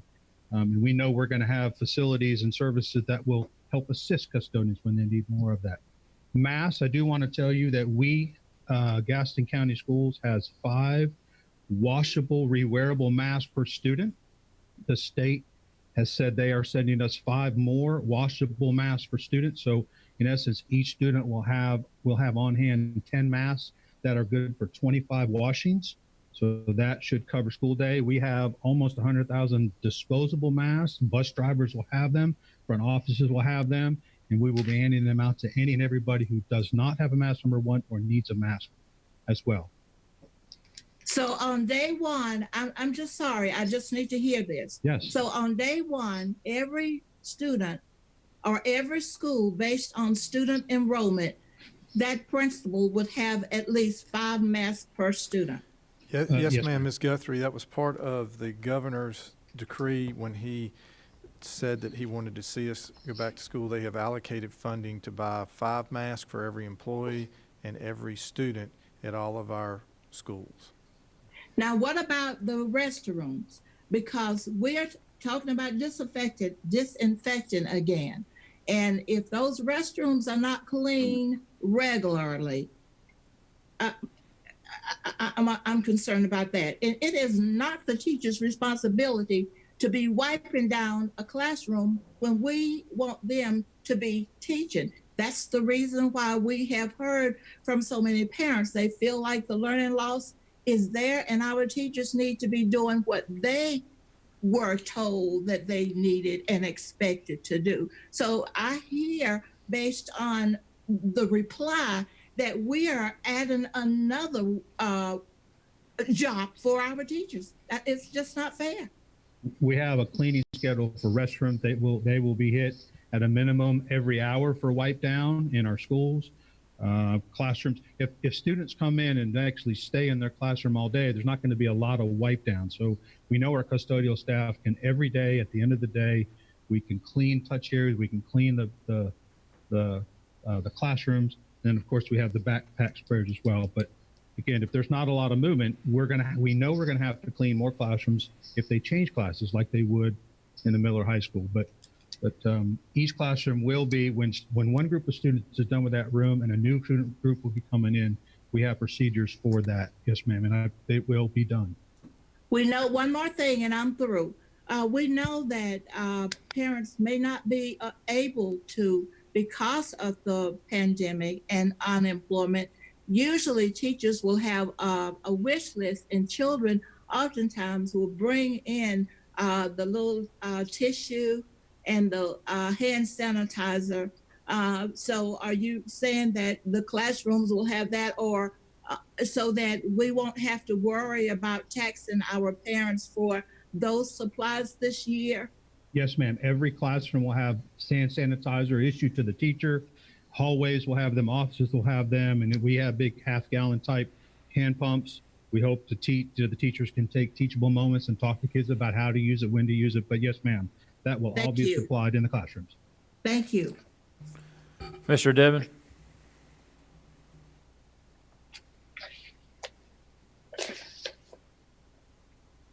All right. Can you hear me, sir? Yes, sir. All right. I have 2 quick questions. One of them is, Morgan, the people that we contract with, our transportation, are they required to submit some sanitizing plan to you? You mean the contracted for the contract vans? Right. Yes, sir. They do. They have guidelines like we do to follow and adhere to. and they are trying to work on that. So that 2 is stressing, they're trying to see if they can set up barriers inside their vans, if you will, so they can haul more than 2 students. That's a DOT, can it be safety? And then it will be approved by the Department of Public Safety. But yes, sir, they adhere to all the rules. Question is, I just want to say it out loud, that Highland students, we're going to go just like we did last year, and they will all report to the high schools and then will be transported over to Highland Tech. Is that correct? Yes, sir, that will happen. And we are working with those high schools who receive those students, the home high schools, if you will, and the staging areas, and a lot of them is going to be the cafeteria in some places, but there will be a place where those students, and it's usually, I'm told, never more than 20, will be able to be until the Highland bus and the early college bus can pick them up and transport them. All right, thank you, sir. Any other questions?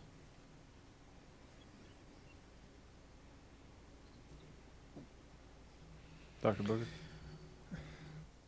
Thank you, Dr. Huchard.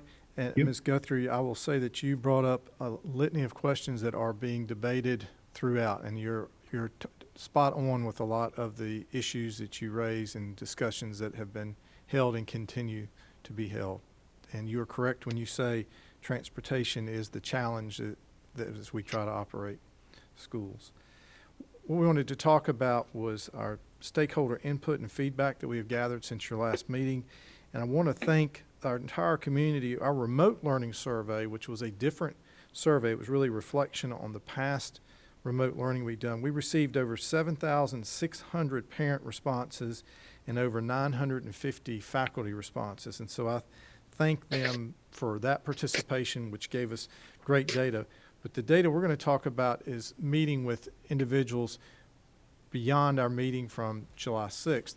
And as you heard during public comment, we have a good relationship with our NCAE organization, and they put together a group of 27 teachers for us to meet with and have feedback from. We also met with our principal administrators. We had an excellent parent advisory with great comments and participation, and then we met with our district leadership to have them react to various plans.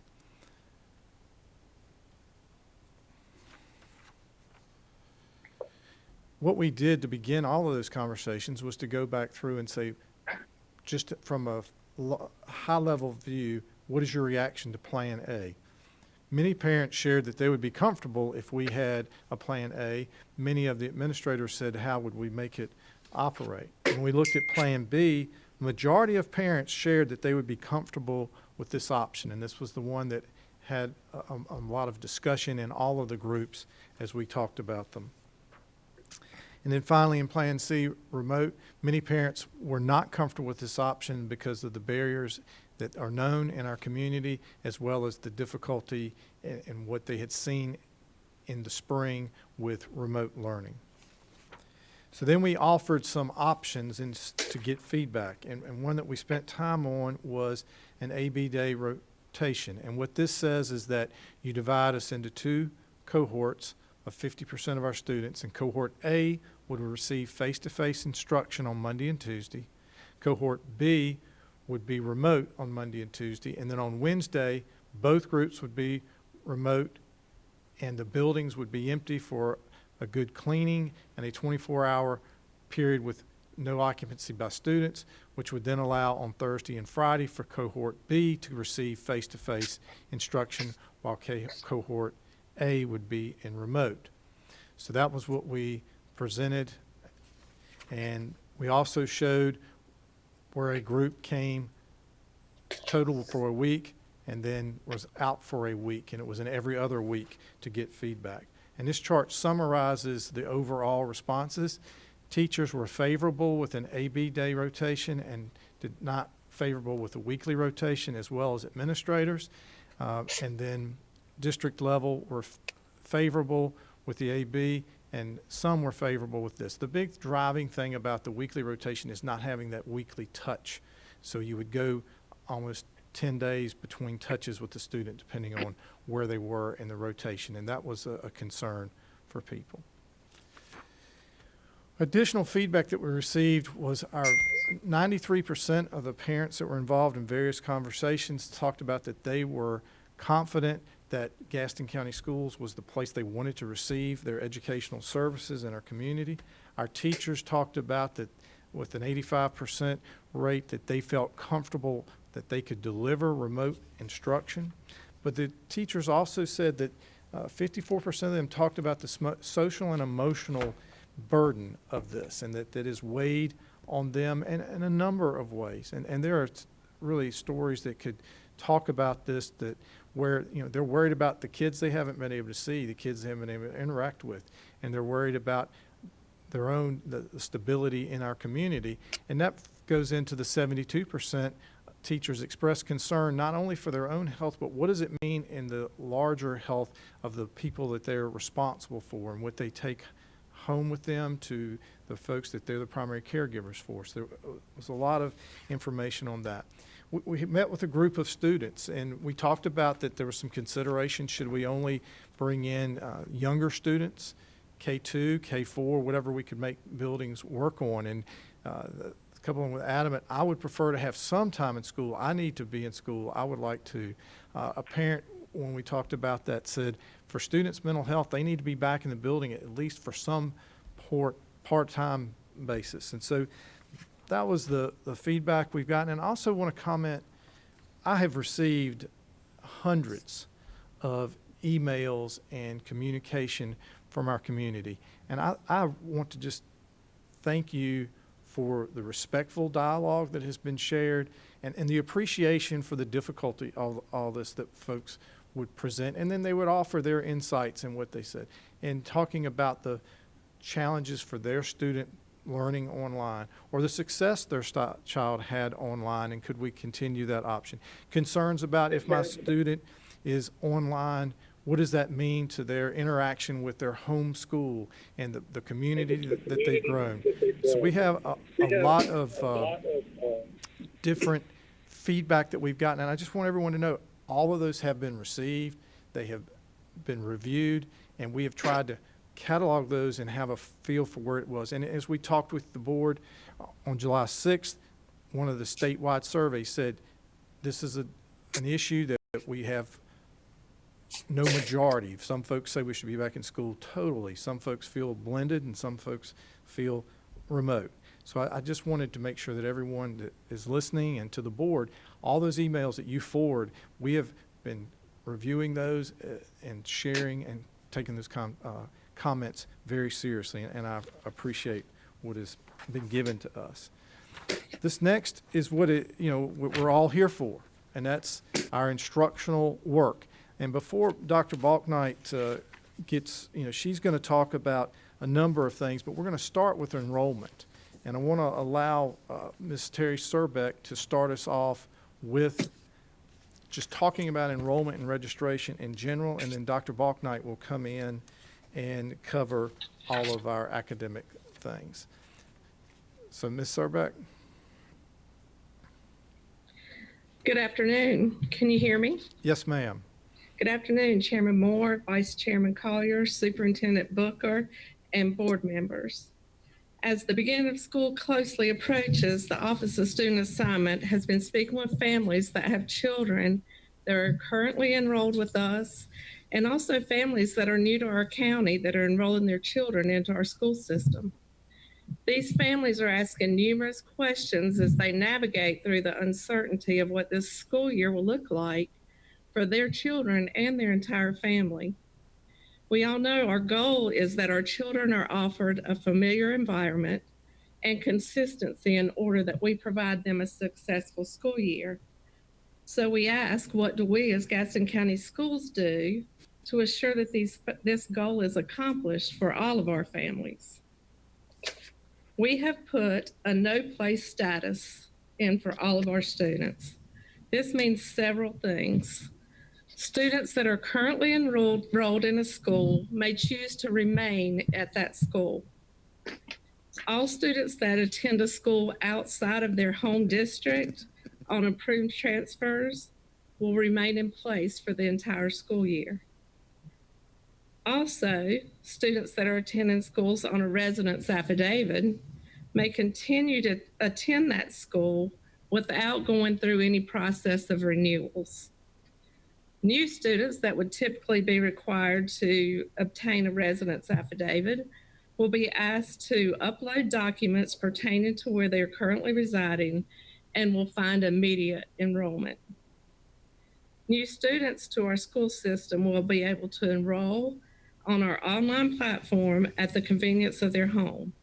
All communication with these families can be done through the Office of Student Assignment and the schools through this platform.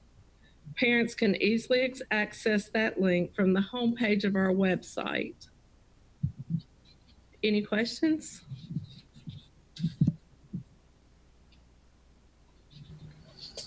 Any questions?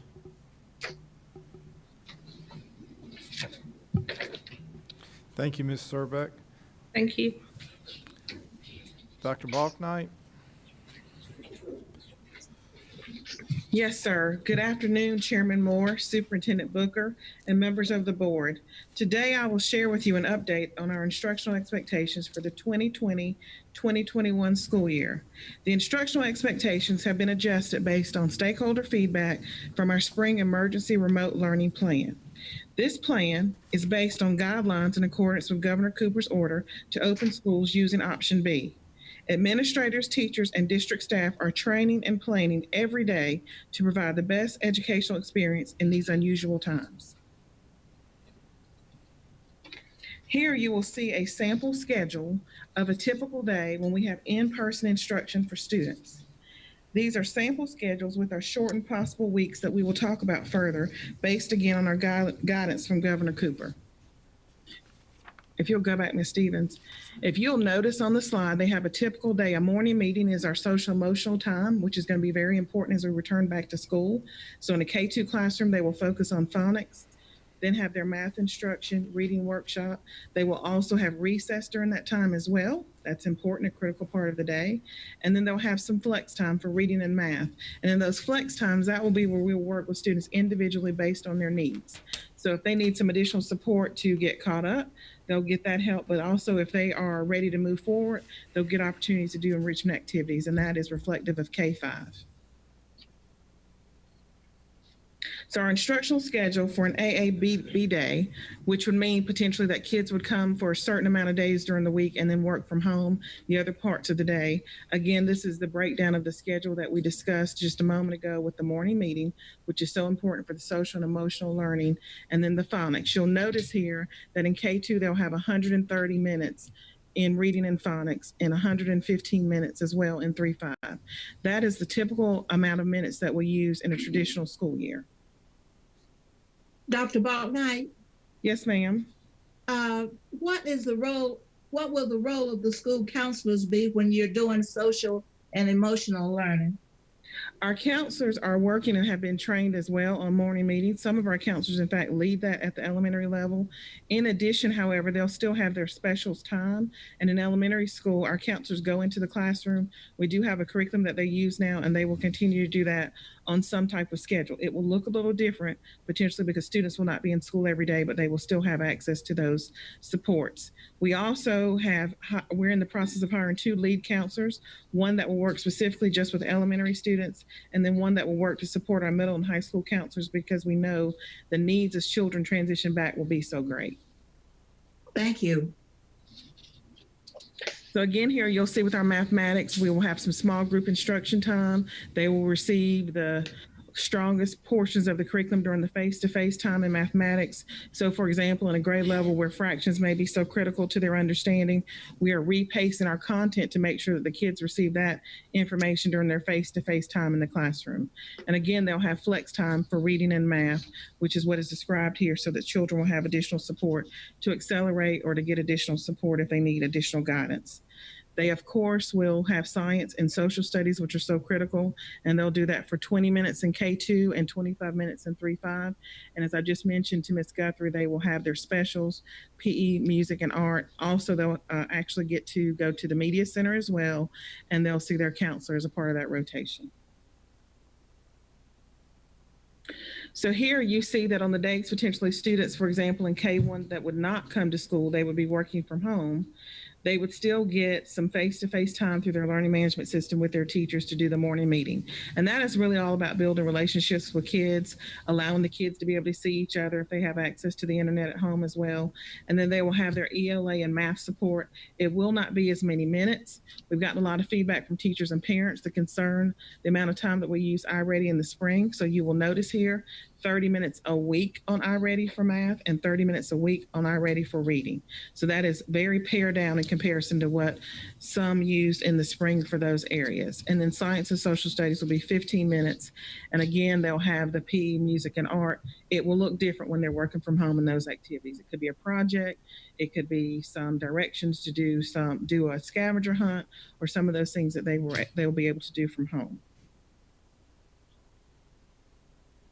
So as you look at the instructional information here, it is very similar to the schedule that I just described. However, has morning meeting and the reading 35 minutes daily and the mathematics 15 minutes. So you can see that while we have instruction for children when they're working remotely, it is not the 6-hour day that you would have if you're doing the face-to-face instruction. During this time, students would do the follow-up. So if they worked on fractions, for example, in the face-to-face days, they may do some independent practice on these days and then get some follow-up feedback from their teachers in that 15-minute time frame when teachers are touching their students for the day.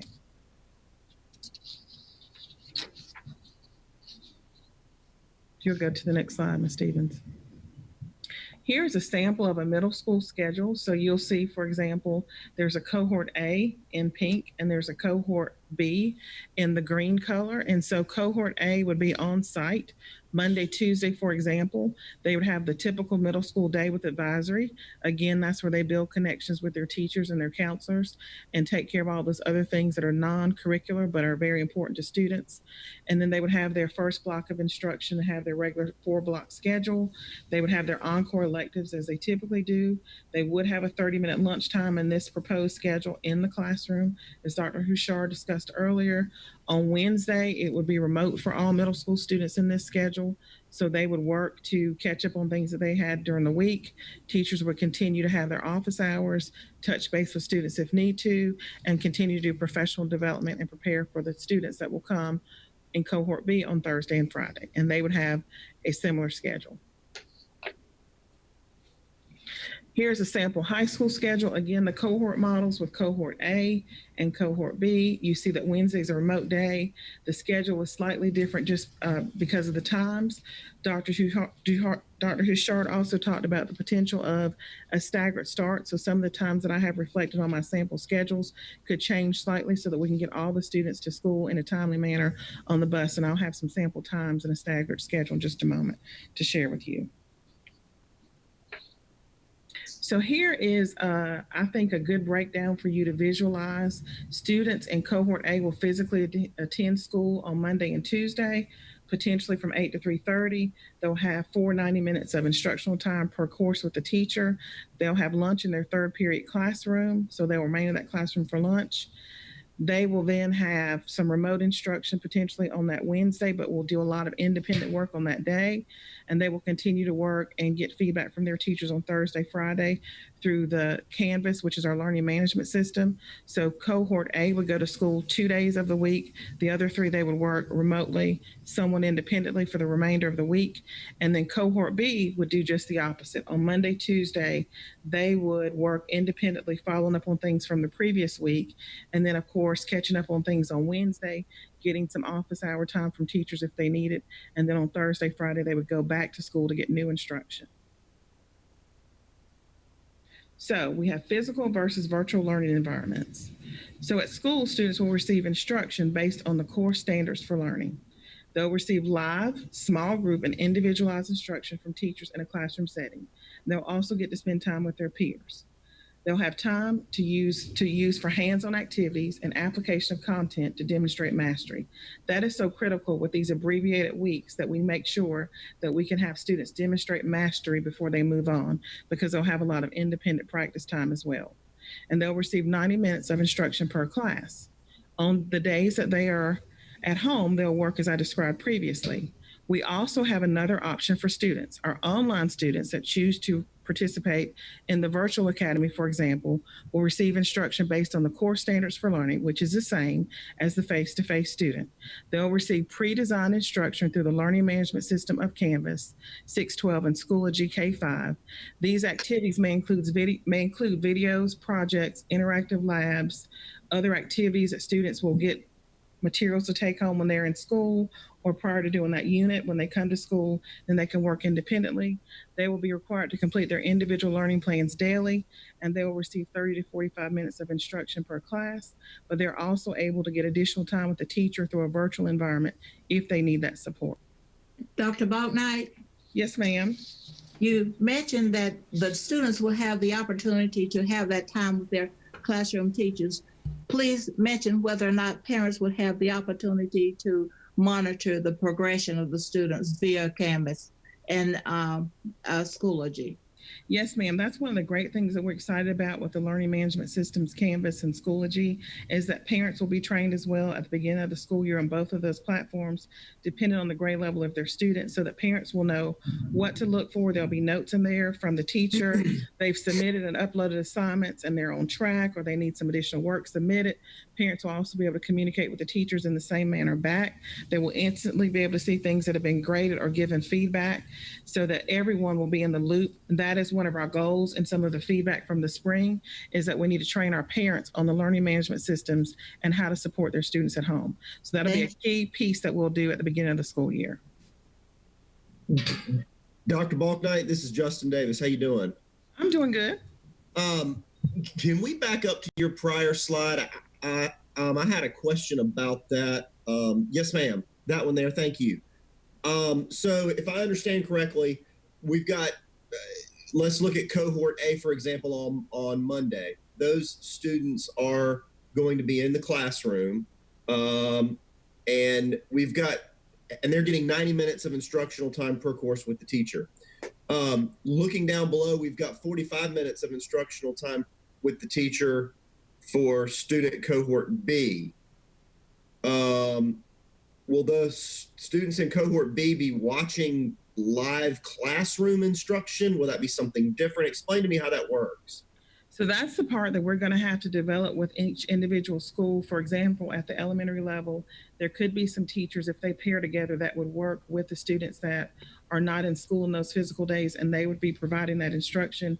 In high school, as we build a schedule, we'll have to work based on course. For example, we know there'll be a lot of students taking Math 1, so we possibly could pair Math 1 teachers so that one is actually providing the instruction, the support to the student cohort B when they're at home on Monday, Tuesday. However, if it's a singleton course, then the teacher may have to push things out to Canvas, and also during their planning and at other times work with those students. We do not have a plan at this time to live stream courses during the school day. So it'd be two separate occasions that teachers would be working with students. Does that answer your question, Mr. Davis?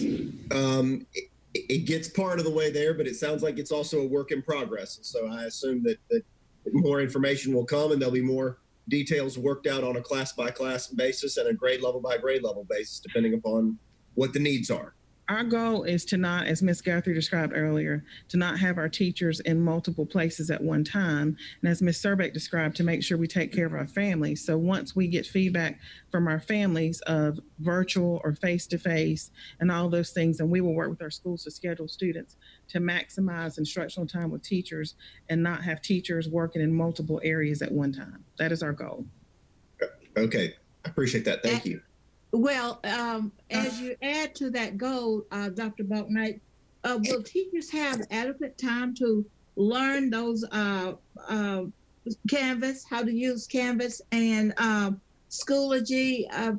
Because I don't know whether or not, do you have that worked into a schedule where they can feel comfortable when they create their classrooms in Schoology or Canvas?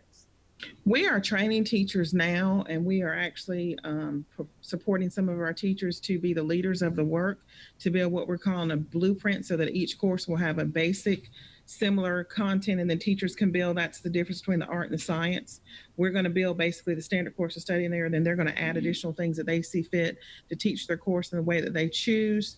This is unusual, to your point, Ms. Guthrie, that we ask teachers in the month of July to come in for professional development or to complete those things online. You've received feedback from some teachers. I have as well. And we've said to them that these are unusual times and we need for them to train in the summer to be prepared. So it is a work in progress. We did purchase Canvas and Schoology, and we have been training teachers as soon as we were able to receive those things, and we're continuing to work with teachers, and we'll be doing that up until school starts, because it is a process, and it will still be a learning curve for teachers as school begins. Thank you. Dr. Balknight, Yes, ma'am. do you foresee increasing the numbers in the virtual? Or is it still gonna stay capped at 2,000?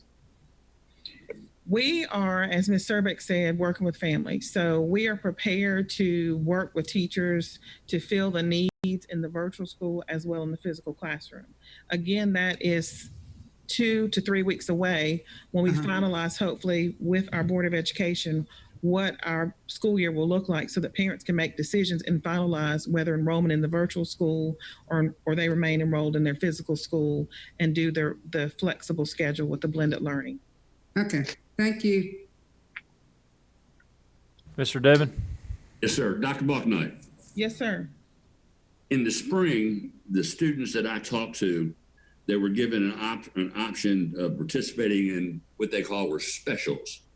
And hopefully these teachers can provide instruction based on their curriculum. Is that going to happen again, or did I get that right?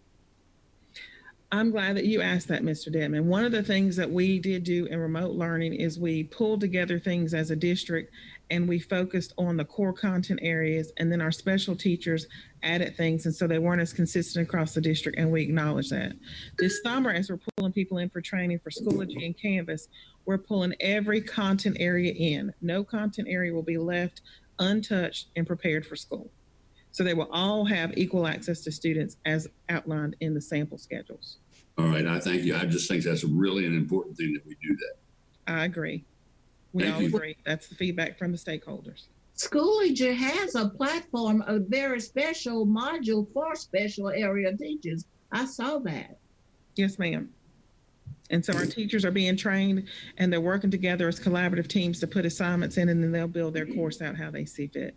But that is a non-negotiable moving forward. All teachers are getting the training and the support consistently across the district, not just specific teachers. So here are some of the feedback, additional feedback that we received from parents concerned about screen time. So we've done some research with American Pediatric Association, and we have here guidelines for us. So our elementary students, when they're not in school, their screen time will be up to 1.5 hours a day. And then middle school, 2 hours a day. We do not have any specific recommendations for the high school age group. We, however, though, will like to do the 3 hours. So as you can see, recommended based on age. And then for us, K2, 65 minutes, 3-5, 1 hour and 45 minutes a day, 2 hours for middle school, and up to 3 hours per day. So the recommendation is 1.5. We're going to do 65 minutes for K2, and we think that's appropriate. And then in 3-5, 1 hour and 45 minutes. In fact, in our K2 program for the virtual, we actually have kits that we're going to send home with those families to also minimize the screen time and also to work with families that may not have as much access to the internet. Speaking of the internet, can we talk about, or is this another presentation, the hotspots and all of that?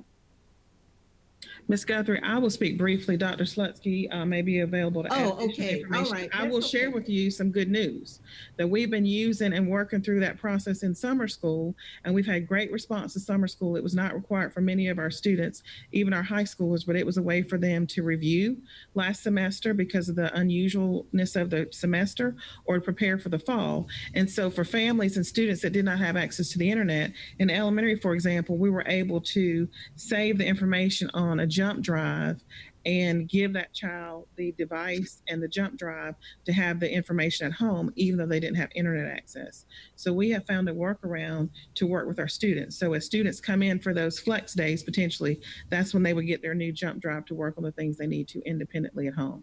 We also have been told that we can upload those things directly now to the Chromebook. So we are working on a workaround because we don't intend to leave any children behind.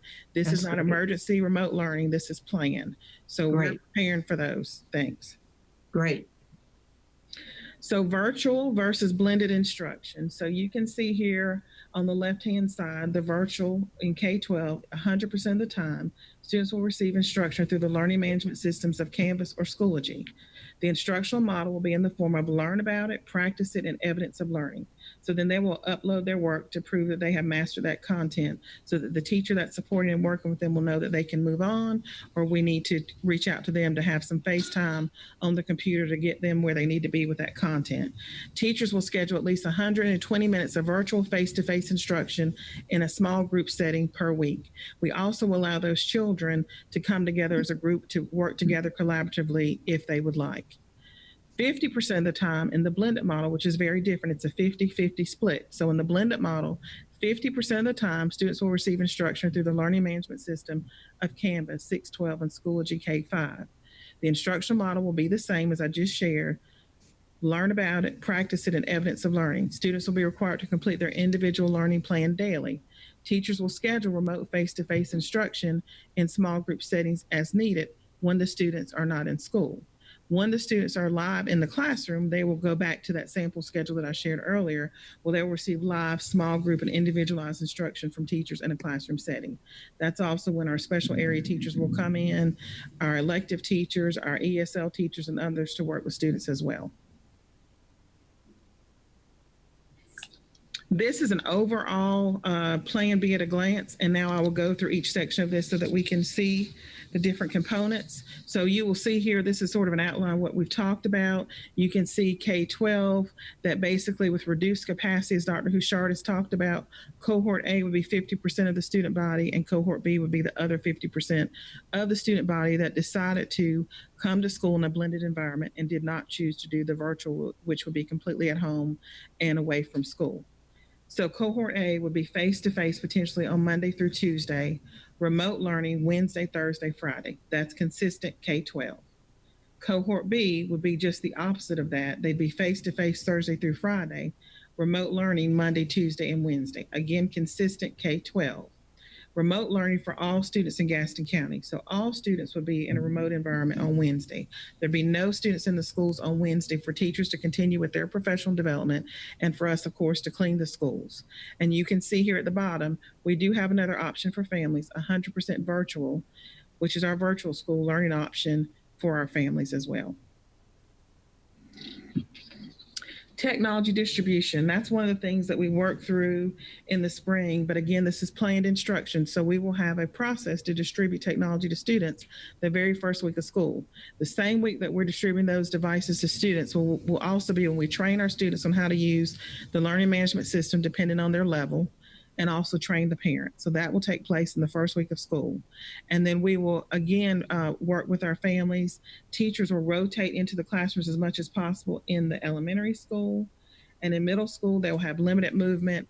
And at class changes, teachers will monitor for appropriate social distancing, which I think was one of the questions or comments earlier. So for as much as possible in the elementary environment, for example, currently this past school year under normal circumstances, the counselor a lot of times would go into the classroom. So what we're saying is that when teachers need to come in, the counselor, the music teacher, and those other areas, they would go into the classroom, whereas before, for music, kids would leave the classroom. They will go in with protective equipment on to limit the movement of the students in the elementary. We will also limit movement in middle school, and then teachers will have to really monitor at the high school. It's just not feasible to say that high school students would remain in the classroom, maybe in a small high school like the Gaston Early College, but for a typical high school, that's not feasible. Dr. Balknight? Yes, ma'am. Will the Chromebooks be loaded with other learning apps that would support math, science, reading, etc.? We are working with our technology support services to load whatever apps that we need to based on feedback from families as to what their needs are.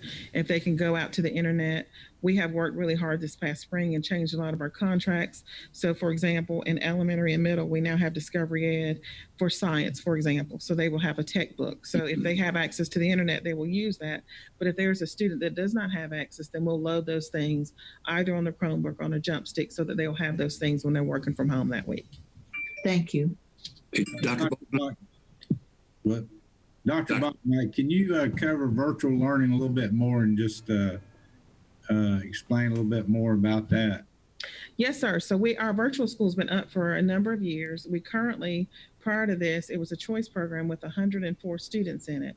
And based on concerns from parents and feedback, we have about 700 parents at this time, or students that have expressed interest in transitioning to the virtual school. In the virtual environment, they would come for an orientation, they would get their devices as well, and then they would work completely from home all week. So they will be virtual all week.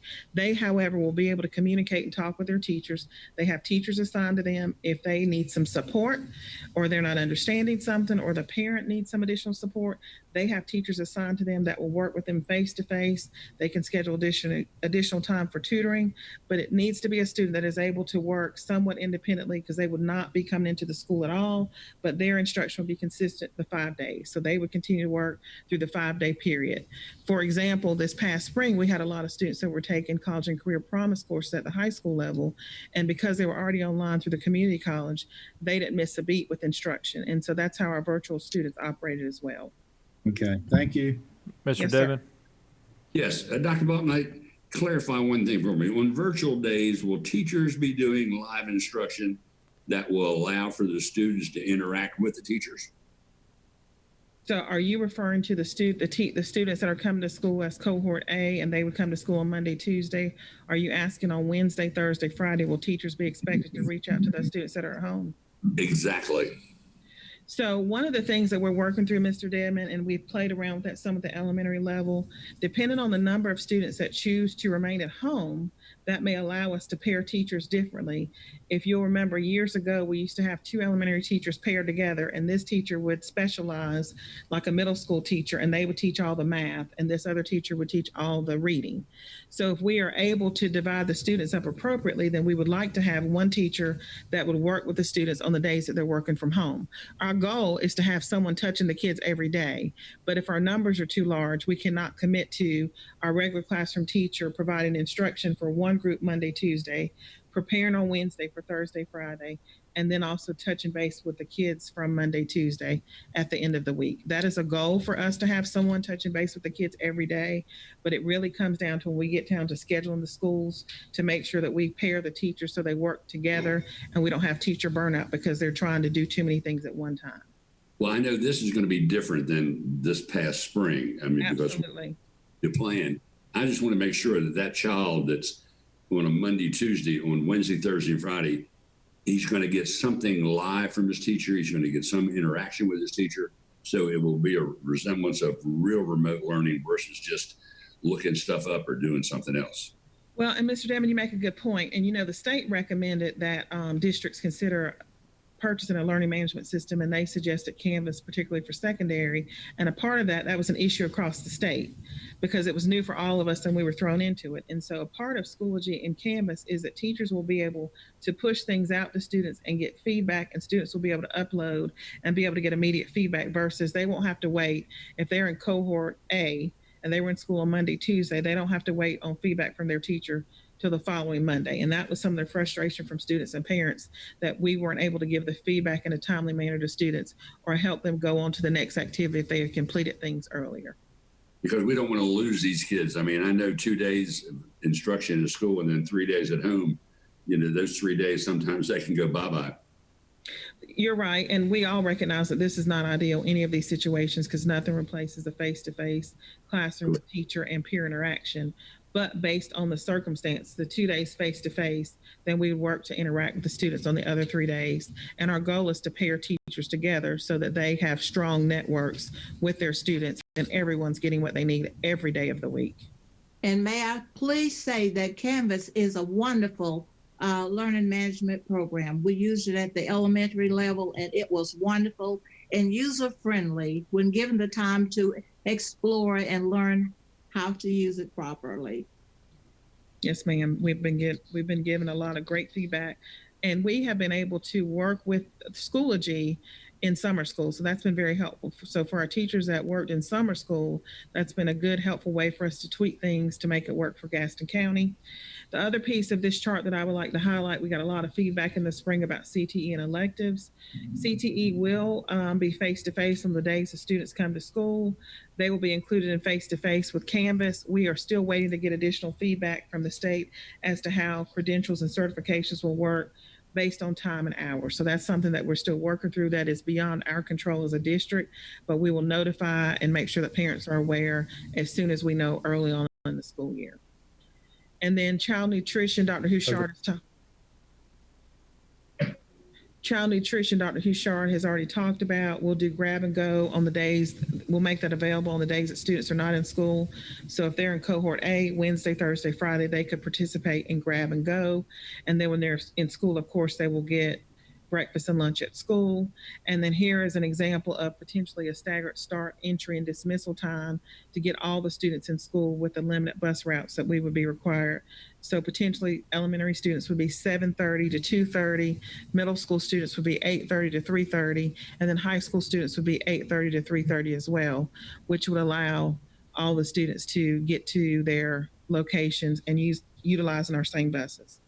Now, Dr. Baltnight, where is that time in between for students to sanitize their hands and to do all of that? Because I'm looking at your schedule and I see rigor there, but do you have like a break in between? Are you talking about the sample schedule during the school day? Yes, yes. So, for example, in the elementary school, the students are going to remain in their desk and they will have very limited movement during the day other than recess.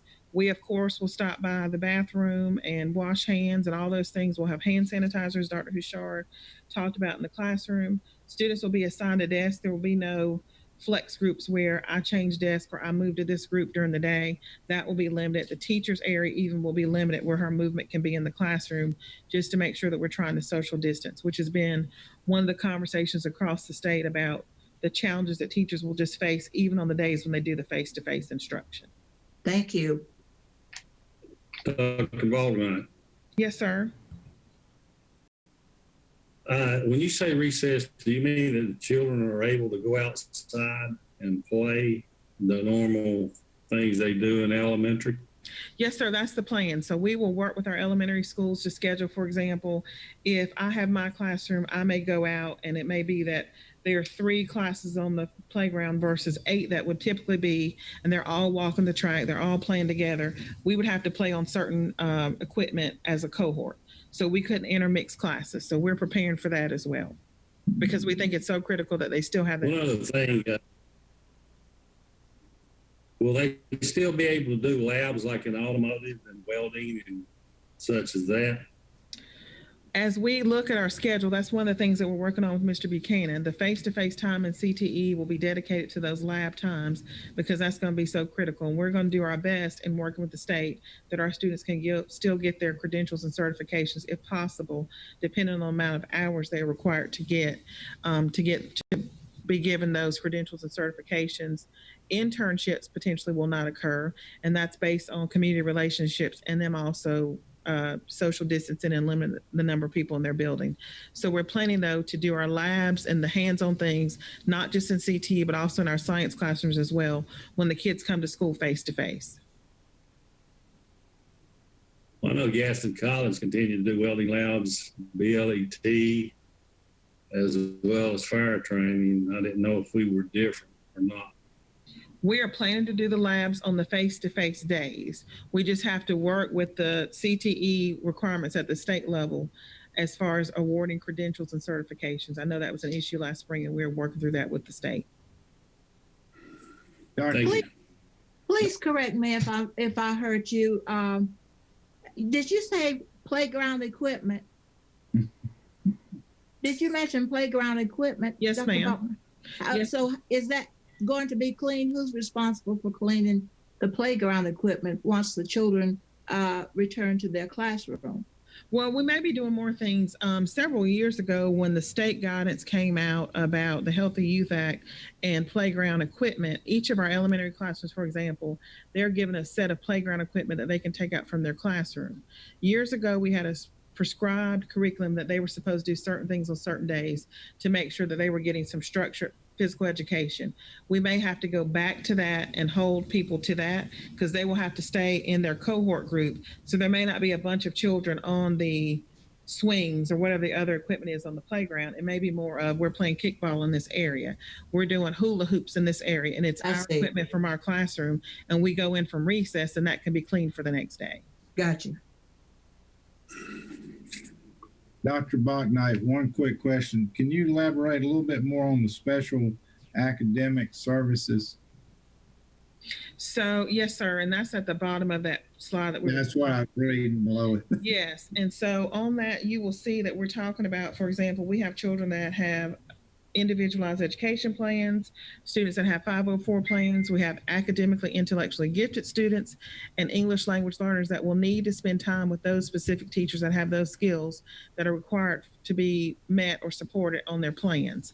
And so when the children are in school for their face-to-face instruction, that will be when they'll get a lot of that support. But also when they're at home, those teachers will need to also continue to reach out to them to make sure that we're getting our prescribed time in and meeting the needs of their plan.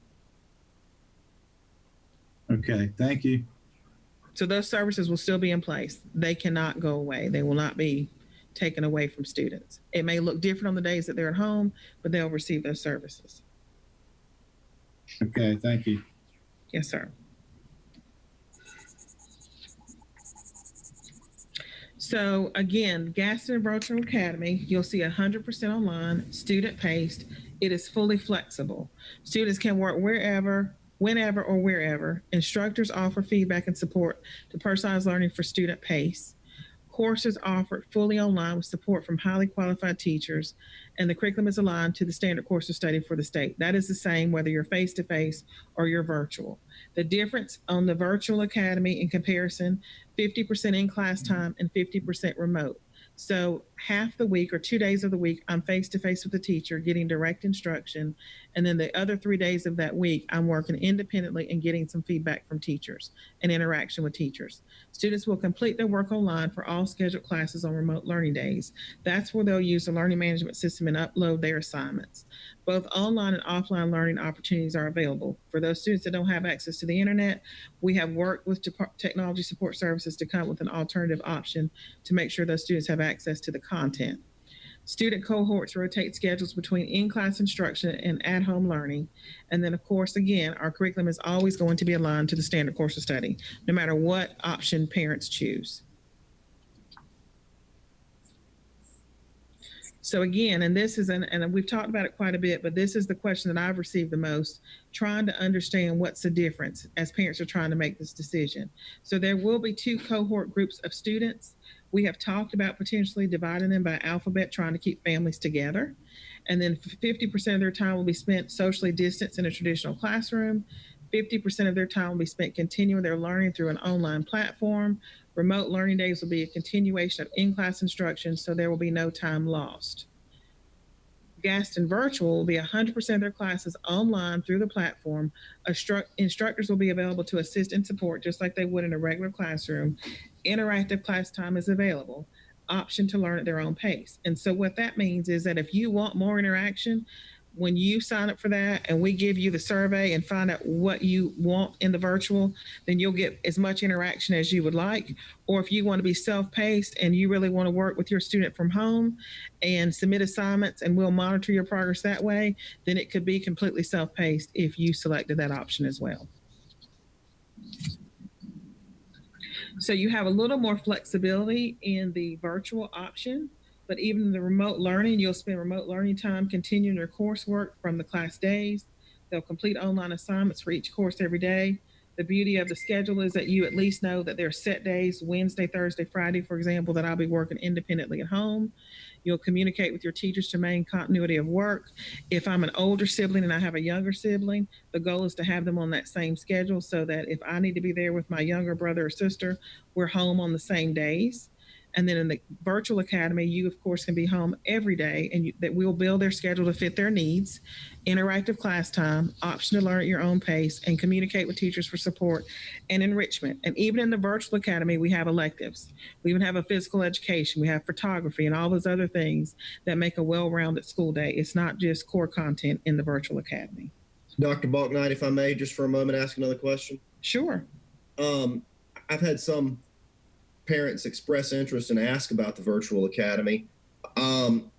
If those families were to choose to enroll in the virtual academy, perhaps for the beginning of this school year, unless, say, they get through half the year or through the first semester, things improve with the COVID situation, and then they want their child to go back to their physical school, is that something that would be possible, or are they restricted to being in the virtual academy the entire year?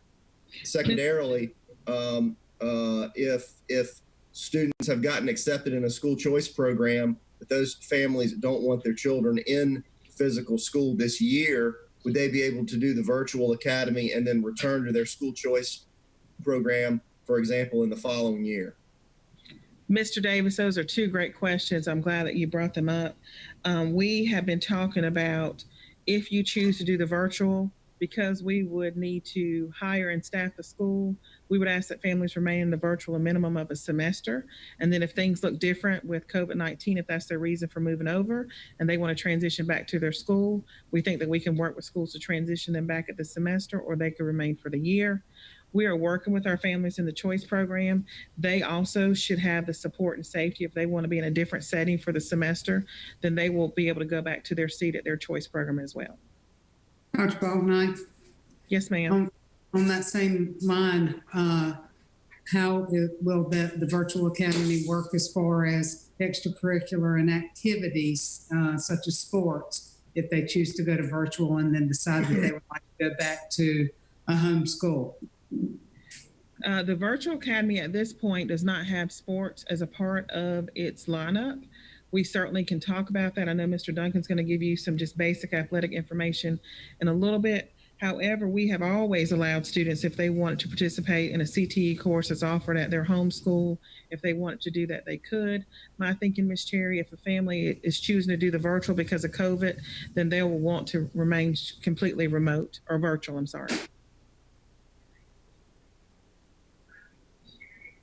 May I ask another question regarding Schoology? Yes, Teachers ma'am. will have the opportunity, if they're given the time to explore and to elaborate on how they plan to use Schoology in their classroom. Now, I know based on what I read, you can create an assessment at the beginning of the school year, right? Yes, ma'am. So this will give our teachers the opportunity to work together in creating some type of assessment based on what the student had previously achieved before leaving school in March. Is that right? Yes, ma'am. We intend to assess all of our students, particularly in K-8, and then depending on the content area, if it's not a course builder in high school, that may be a little different. But for every course builder, we intend to assess our students. So if you're a rising fifth grader, we're going to give you an assessment at the beginning of the school year so that we know what we need to do to support you. We also would say that our children are not behind because we are repacing our content so that the last 9 weeks of last year is integrated into the fall semester. Gotcha. So that no matter what level of instruction you received, whether you were a student in Gaston County or not, you will get that reinforcement in the fall with those skills that you feel like you are deficient in. As a Thank you. So again, the remote learning plan in the blended classroom will be aligned to the standard course of study. They will learn through a blend of in-person and online instruction. Teachers will design the courses. So we're not taking away the teachers' art to how they provide instruction for their courses. We're giving a consistent platform so that is consistent across the district. And that's very important to our teachers because they're so skilled and wonderful at what they do. And then in our virtual academy, they will complete still the same standard course of study, 100% online instruction. So you will not be required, other than orientation, to come into a physical building unless you ask for some additional time after school for tutoring if you need some face-to-face. But we believe that we can do that in the virtual platform as well. Courses are designed and taught by Gaston Virtual Academy teachers. So there will be one group of teachers that will have consistent training and expectations for students. In closing, I would like to say thank you for allowing me to share details for families to better understand the options presented today. And they've been well thought out and planned, and we've gotten lots of feedback from all stakeholder groups. And parents have really given me a lot of good feedback about what they enjoyed about spring and what they did not like about spring, and even feedback about our summer activities. All the options mentioned will look very different than last spring in our remote emergency instruction. This is planned instruction. We have great teachers that are working hard over the summer, even on their vacation, to prepare for us coming back in the fall. Thank you. Any other questions? Dr. Balknight, I just want to thank you for the wonderful information. It was very, very thorough, and I think it gave our stakeholders the information they need to make the decisions that they need to make. So thank you. Yes, ma'am. Thank you. I too would like to thank you for a job well done. You thought about the things that are necessary and important to move our children. We know that we have had or experienced a learning loss, but with the time, with the programs, and with the support from superintendent and leadership team, we know that we can make it. Yes, ma'am. Thank you. Thank you, Dr. Balknight. Thank you. And I think we need to hear several things that Dr. Balknight focused on. One, none of this replaces our teachers and the highly qualified folks. And she talked about all the work that they have continued to do beyond June 15th, the trainings that they have been coming to and will continue. And that's why it's so critical for us as we look forward, knowing getting them back August 10th, it will have been 4 months since we had any large group of our teachers together at our respective facilities. And so that is going to be critical on this. And I appreciate the board listening to this. This is a lot of information, and there are layers and layers below this, and it's easy to pick at things because it's got to be developed further. And it's going to take those professionals saying, this is what I see can work, and this is how I can grow. And then they'll have options of, can we do it this way? Just as Dr. Balknight talked about, the pairing. That came out of our NCAE meeting. The follow-up email that we received from the leader of the Pam Miller, their president, said, could you consider this? Could you consider that? So we're continuing to get feedback and working through to develop this. And so it will be an evolving process. But thank you, Melissa, for all the work that your team has done.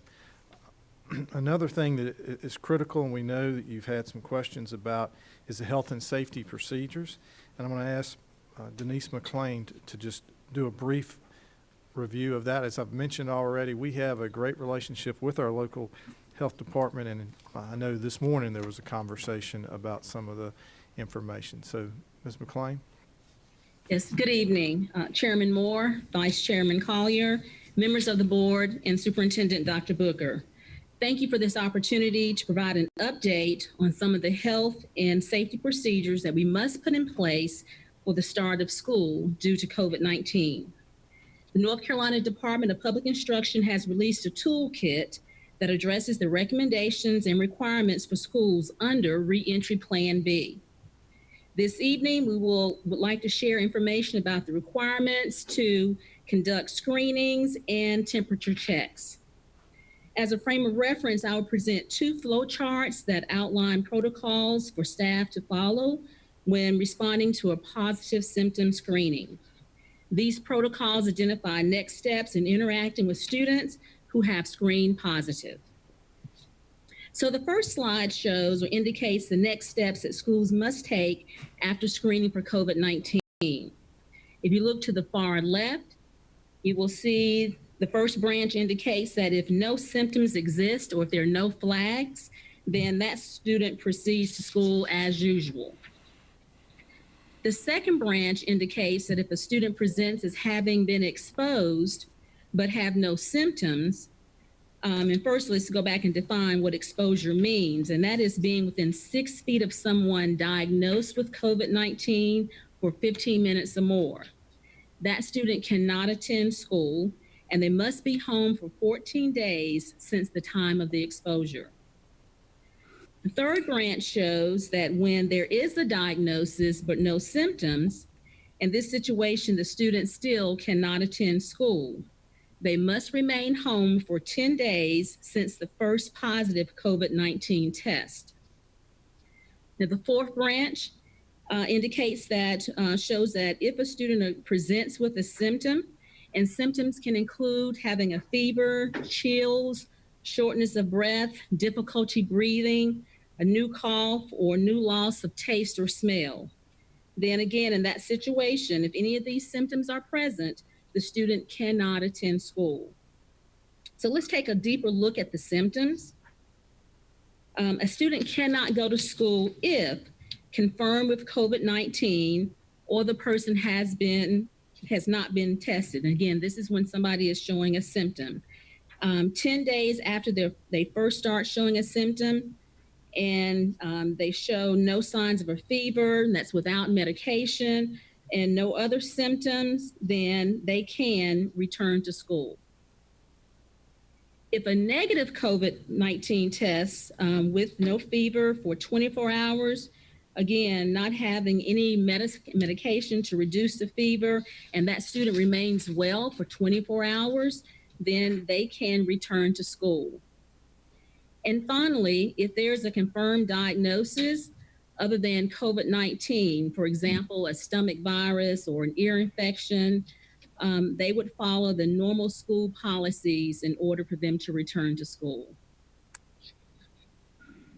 So the next slide shows what happens when a child arrives at school with symptoms.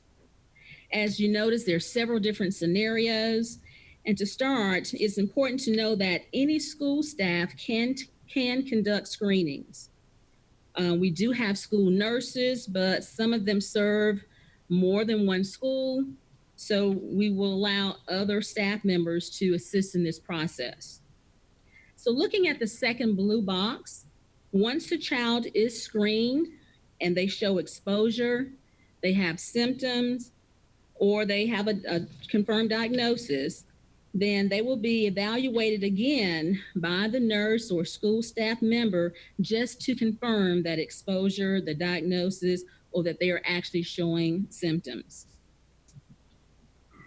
If no symptoms or no flags exist, then that student can go to class. If confirmed, the student is sent home or held until a parent is able to come to school and pick them up. In this situation, the schools must establish an isolation room, and there the student will wait until the parent comes to pick them up. Now back to the red box, if a student that was previously tested then starts to show symptoms, then they would be retested as in the other case, be confirmed, and if they are confirmed, that student would have to go home.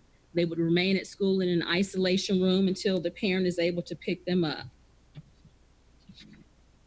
Now, as an additional step, we did consult our local Department of Health and Human Services, and they agree that these are the proper steps that schools should take in conducting screenings for COVID-19.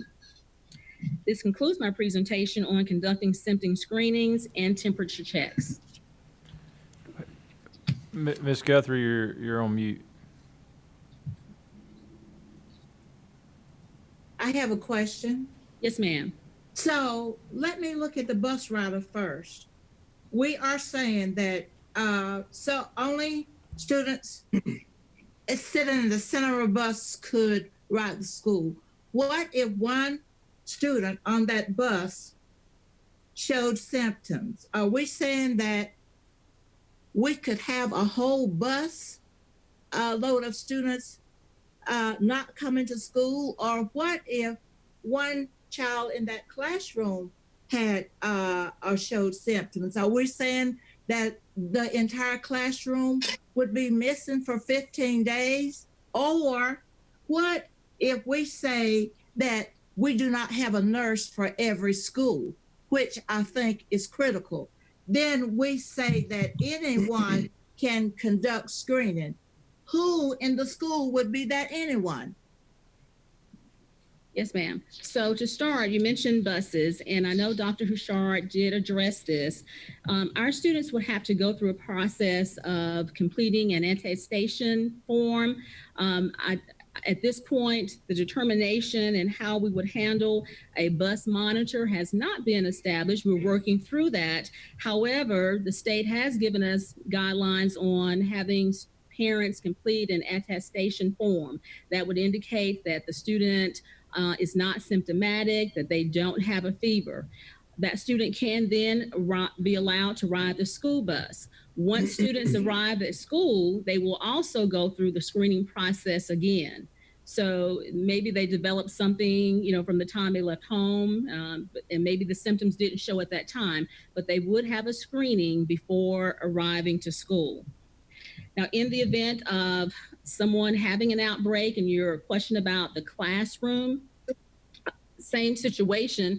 I think that's when Dr. Hushard alluded to that we are developing that process to check with our board attorney and just how we can manage that process of not having students attend a particular classroom if there's someone who exhibits symptoms. We know for sure that we would wait the 24 hours as required and then do the deep cleaning for that classroom. And then depending on how the scenario presents, then we'll determine those next steps for how we handle other students in that classroom. And the last one, who in the school would be responsible for screening? Yes, ma'am. If a nurse, if the school did not have the nurse. That's correct. So if the nurse is not present, then other staff members can be assigned and would be assigned to take on that responsibility. We don't have answers yet though, right? Well, that would, I think, in looking at each individual school, the principal would assign who in the building would be responsible for conducting those checks. Okay. I also imagine that we would have multiple people in the building. Every person doesn't come through the same door, so multiple people in a school would be responsible for screening our students. Okay, thank you. Yes, ma'am. Any other questions? Yes, I've got one. Mr. Davis.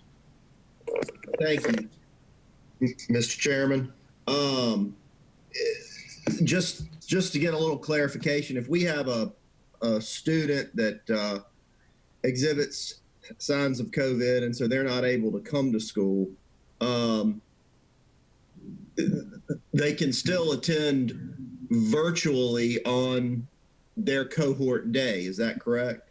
That is correct. And then would they also be encouraged to attend virtually on the cohort day that they're not assigned to? I would say not virtually, but they would continue their instruction. They would not have to come into the school building, but certainly they could continue on with their studies at home virtually, and in the days that they would appear face to face, they could continue on with their virtual studies during their 10-day period. Thank you. Yeah. Yes, sir. Yes, and it's just like the child making up schoolwork. They would just continue on with their studies if they were at home. Any other questions? Thank you, Ms. McLean. Thank you.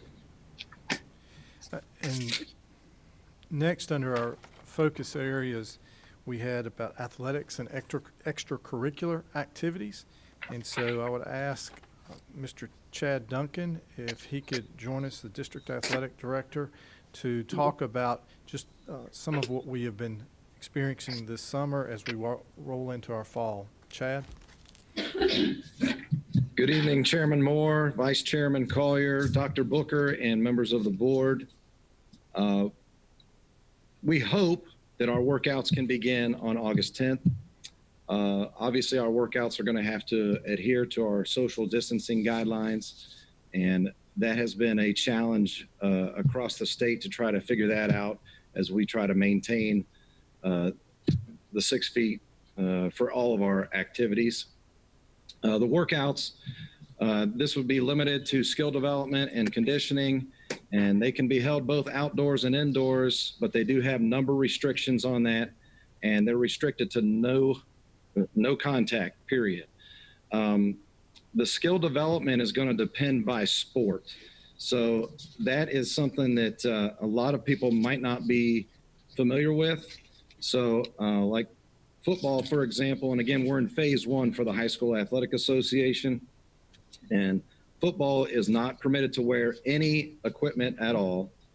They can only do conditioning and individual drills. The player must not participate in drills with a single ball that will be handed off or passed to other teammates. And contact with other players is not allowed. And if they did use any type of tackling dummy or donut or a sled, it has to be disinfected after each and every use that would occur.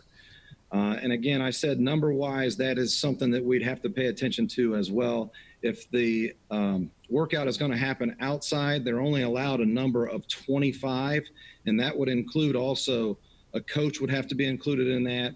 The athletic trainer would have to be included in that.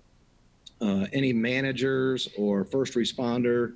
So again, they would have to make sure they maintain those numbers. And then when they're in those numbers of, let's say there's 22 total student athletes, they'd have to be then put into pods, and the pods have to range in numbers from 5 to 10.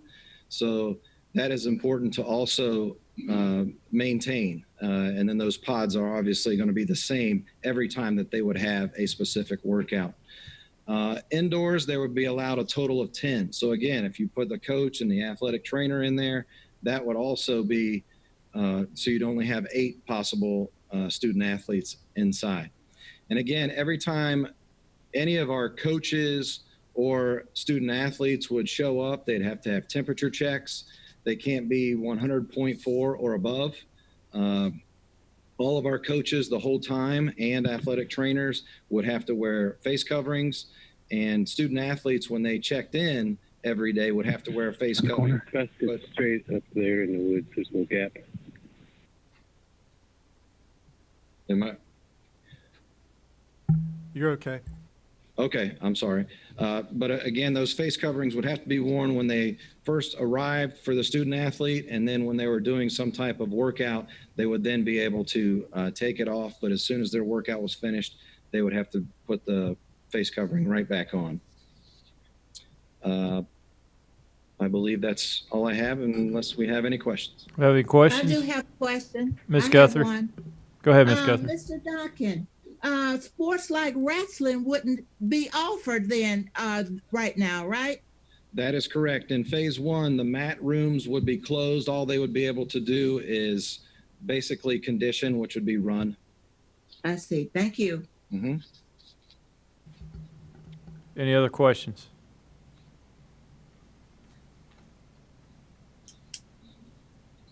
Thank you, Mr. Duncan. Thank you.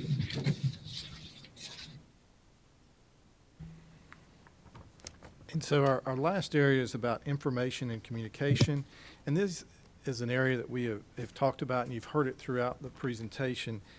What I would like to share is we are in process of developing the Reopening Schools booklet. It is right now at 30-some pages and growing, and this will be a document that we'll have available virtually for our families to be able to access and give them one place to go for a lot of the operational information. But always the key communication comes from our schools to their respective students and families in that. So that gets us through a lot of the information on communication and then all the other areas that we have covered today. And so now it's for the reopening plan and what we are recommending that you do.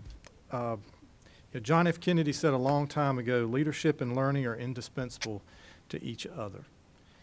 And we know that learning is critical in our community. So to recap, Plan A would allow being a minimal social distancing.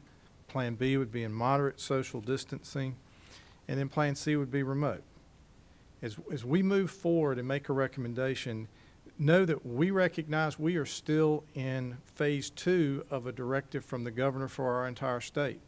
And there are still decisions to be made at that level that will impact everything that we continue to do.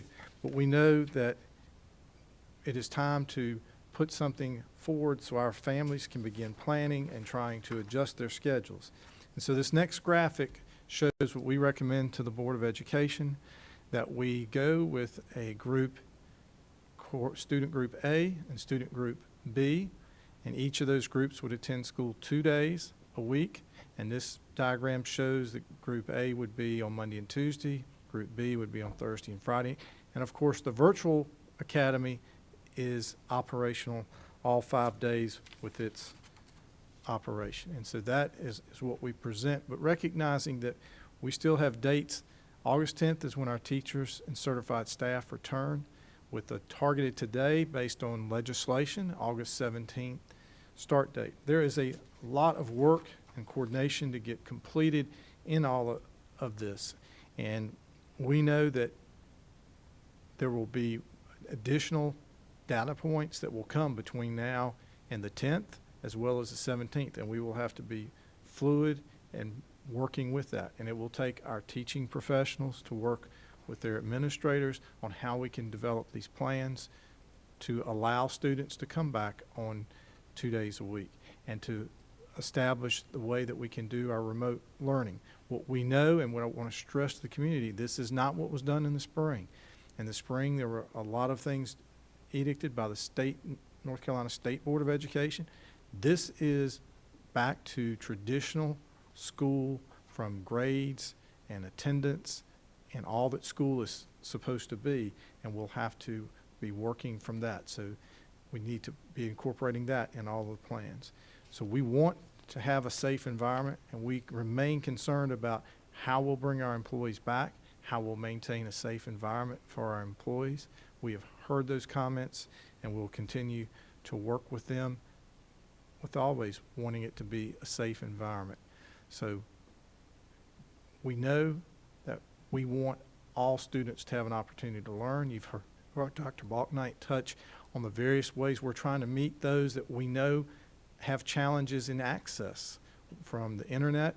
We have been working with the state on some group purchasing. We have done some things to make our school parking lots accessible for folks to come and be able to log in there with our devices on our Wi-Fi. So we are trying to make it as much available as possible to meet that gap that we know is in our community. With all that said, Mr. Chair, we would again just be willing to entertain any questions and clarifications, but we do recommend that to you as a board. Mr. Devon, you're on mute. You're on mute. You're on mute, Mr. Devon. How am I doing now? You're good. Okay. Dr. Booker, with our water fountains closed, I had somebody ask me this question. You know, we will encourage children to bring their own water bottles and thermoses to school. I'm sure they will do, because we can't use our water fountains. Well, there are a lot of guidance out there about that still have to be worked through. It was a lot of time in this conversation today was about our buses, and that the attestation document still has debate on how frequently it has to be filled out, who has to deliver it. So those are things that the state is still giving us guidance on. So yes, sir, there are a number of items like that. But my second thing would be, and I know the answer to this, I just want to say it out. We're going to use the thermostats that are handheld thermostats, right? Is that correct? At this time, the state will be providing us one handheld thermometer that we can per 100 students, and we'll be securing more. And so that would be the first. We are looking at other methods, because when you think about occupying our high schools, the time that will take. And Mr. Devon, another thing that you and I spoke about earlier today that I failed to mention is we know that one of the critical things that we still have to deal with our employees is they have students, and how we meet the needs of our employees with their students. And so that is another thing that we have to evolve on, how we can help support them when they're teaching and it's not the days for their students to be in the classroom. Right. That's a real important factor right there, because, you know, a lot of teachers take their children to school with them. Yes, sir. One final question before we vote and go on what we're supposed to do. Are we going to expect any money from our county commissioners or any more money from the state? Because this is a very, very expensive. I mean, I kept hearing we're buying this, we're getting PPE, how much money is this going to cost us, and are we going to plan to ask the commissioners for any help? We have tried to keep Dr. Eagle informed of our plans as we are evolving. And yes, sir, we did get the first CARES money allowed us to appropriate money to do the basic PPE purchases. And then the governor has given, as we talked about earlier, the 5 face masks and those, but ongoing, and you just hear it as some of the questions you all have asked, you dive in, it is going to take more custodial employees. It is going to take more potential faculty or support people in our buildings to deal with this. And so that cost is hard to estimate now. What we have tried to do is develop plans based on meeting the academic requirements and being safe, and then we'll determine who all we need to go ask for additional funds. But fortunately, at this point, we've had great support in offering us money from the state and as well as locally. One final comment, whatever we decide today, and I think we're at the point where we're ready to decide, we need to let our parents know that 4 months down the road or 3 months, if things get better, this is not in stone for the rest of the year. That, we possibly could go back to school full time, or it might go the other way. We hope it doesn't. But we need the parents to know that we will continue to look at all the options we have to get a better education for their students and to do what's right for their parents also. That was just a statement. Thank you, Mr. Devin. Mr. Hall, did you have something? Mr. Collier does.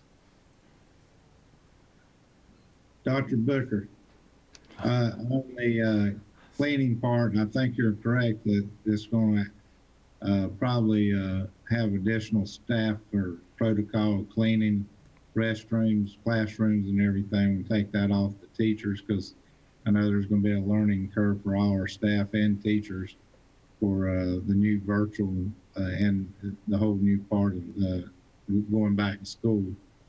So I just want to thank the staff and your leadership for this. I know it's still evolving as we speak, but this is the first thing we can get out to the public and where they can start making plans and make more plans. So thank Dr. Booker and his staff for all the information they provided us today. Mr. Collier. Thank you, Mr. Chair. I just want to say that to follow up with Lee, we've got to be ready to transition quickly one way or another based on directive or if there's an event. So I know that we need to have plans, and we're probably still trying to put together plans. And so one question I have is, so say we get a hotspot or an outbreak at one school. Do we have a backup plan for that, or will we try to do something how the community looks, or based on one school? I know that we can sit here and do the what ifs all night long, but that's just one. If we have an outbreak at one school, what happens? And Mr. Collier, that is, and Mr. Clinton kind of alluded to it. Each one of these events has a different interpretation because of all the variables with it. That's why we would immediately get the health department. I can't hear you. My mic's on. The sound went away.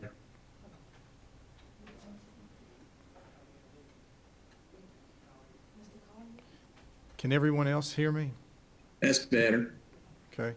Yeah, Mr. Collier, as Mr. Clinton said in his remarks, each of these instances that we've had to date has its own unique phases to it, and so we would immediately get involved with the health department, and we have done some discussions about just potential scenarios, but they're quick to say we'd have to look and say kids, how long they've been, how many, and the happening. So we can't give you an answer that this is what we would do, but I can tell you that there have already been instances in the public schools in North Carolina where they've had to adapt, and there are some roadmaps there.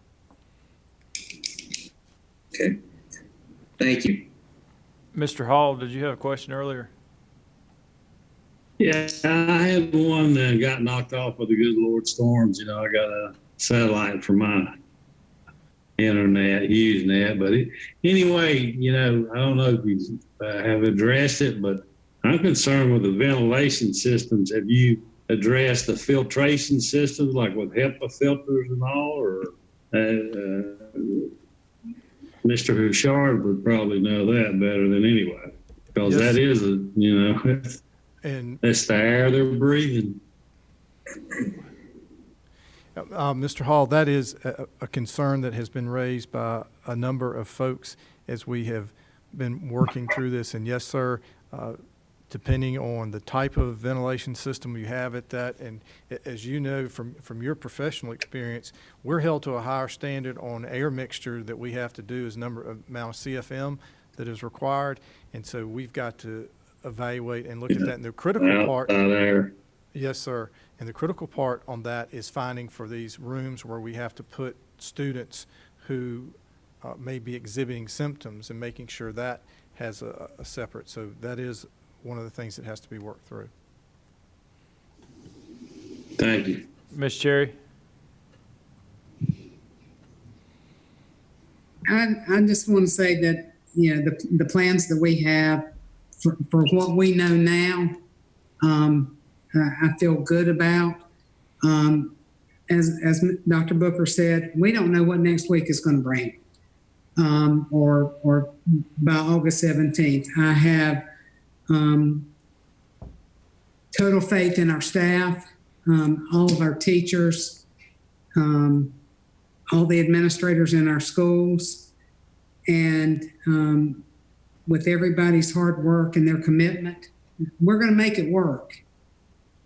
But everybody needs to keep in mind that it could change come August 17th. But we need to go ahead and get a plan in place and move on and just continue on until we see what it's going to be. So again, I commend everybody for the hard work that they've done up to this point, and let's move on until we have to make another turn in the road, if that's the way it has to be. Mr. Davis? Yes, sir. Thank you, Mr. Chairman. I have a few things I want to say. First of which, I want to thank the public and all of our stakeholders that are out there. I know there's a lot of folks that are watching this meeting today. We've gotten a lot of emails as a board. Dr. Booker and his folks have gotten a lot of emails. We've had a lot of input from parents and families, and we really sincerely appreciate that. We are in uncharted waters here. Never had to deal with anything like this. And I will say, having watched the work that Dr. Booker and his staff have done, they have worked incredibly hard and thoughtfully to try to put together a plan and to do what is best for as many or all of our students as they possibly can. We're in a tough situation here that we cannot make everybody happy, and not everybody can get everything they want. The reality is none of us want to be here, but we are. I've gotten a number of emails from folks out there that have said clearly they're all praying for us, and that is so appreciated. And it's great to see a community coming together with that kind of support, because that's what we need to make this work. It sounds like there are some holes that need to be filled between now and August the 17th. Dr. Booker, are we confident that we can get the holes filled in Plan B between now and then? What I know, Mr. Davis, is I have said since I became superintendent 7 years ago that there is one thing I know about Gaston County schools, is that whatever bar is put in front of them, they get above it and they exceed it. And that's where I have confidence in the leadership of our schools. And why you heard repeated in here, we are blessed with a great faculty, and a large percentage of our faculty are Gaston County grown, and this is their home, and this is the pride of their lives. And so we will do everything, but we will also have to be wise enough and smart enough that when we see something doesn't work, to say it doesn't work. And I think that's why Ms. Cherry has highlighted that. Ms. Guthrie's questions, as we were going through all that detail about transportation and how the buildings operate, there is a lot to do, and we have to be willing to say if something doesn't work and to listen to people and to the options that there are. And that's what I respect about the dialogue with this board and all the conversations we've had over the last 10 days as we've been trying to work since the governor gave us this direction. So I believe we will do the best we can, but we will have to keep an open mind about what is best for the entire community. Well, I think you're spot on. And I think you have the support of the board no matter what we decide. What I would ask and what I hope is that we will have the support from our families and from our communities to work with us as constructively as possible to try to make the best of a tough situation. We saw that in the spring. We have seen it through the communications that we've all received, and I have confidence that we'll see that as we move forward. And I think we will, as a community here, be able to overcome the challenges that are in front of us. So I just want to say that I appreciate everybody's hard work. And I look forward to seeing us overcome the obstacles that are in front of us. Mr. Collier? I was just going to say that I thank staff for the work they've done. I think our county recognizes that we have a lot of children in this county that online only disenfranchises them because they will not have the opportunity to participate in education. And there's, let's just be frank, there's some situations at home that don't support education that will not even let some students support them needing to participate in online. We know that from before. We know that from all over the state. And, the data's out there. It's just a hard fact. So to have the school open, especially for some of those children, and to provide meals and an environment of learning that they're not going to get any other way is something that I think our staff has thought long and hard about. And what's really pushing all of us to this decision that we're looking at this direction. But to echo Ms. Guthrie earlier, I think she was asked some good questions, and we all have a lot of concerns. And Mr. Booker, thank you for your response, because these are uncharted territories, as Mr. Davis says, and we are going to have to make some changes, and we are going to evaluate probably every day how this starts. And I forgot who said it. We're also, something could change between now and the day we start school. So I just ask that everybody out there be patient with us, parents and teachers and children, students, all just take an extra dose of patience as we try to work together in this education process this year. Thank you, Mr. Collier. Ms. Guthrie, your mute is on. I have heard my colleagues say uncharted territory, and I actually said we are treading in unfamiliar territory. And I am going to speak from the experience as an educator, one who has actually been a supervisor, been in the classroom, and realized the importance of having support. I asked questions today because I felt that they were pertinent to the beginning of school. Personally, I know how important it is for children to have those social skills. I, more than anyone else, realize the importance of learning loss. I do not want to see that happen, but I do want to see, and I applaud Dr. Booker and his leadership team. You know how much I support education, and you know how much I believe in our faculties and staff across Gaston County. Please do not put any more on our classroom teachers. They are going to have enough trying to master their Schoology and Canvas, trying to make certain that they are going to move our children from the learning loss that they perhaps experienced from March until they start school again. If we know and say, unless a child has a problem health-wise, we must encourage as well as support the wearing of masks. We cannot say that little Johnny can wear the mask indoors once he's in the classroom. Oh, just let's relax. It shouldn't be that way. We need to support our classroom teachers. They are going to have enough to deal with. Our school administrators, they are going to have enough to deal with. What if a classroom teacher becomes ill? Will there be a substitute teacher there? What will be the guidelines for actually having a sub come into that room? I heard what was said about the health measures and the precautions that were going to be taken.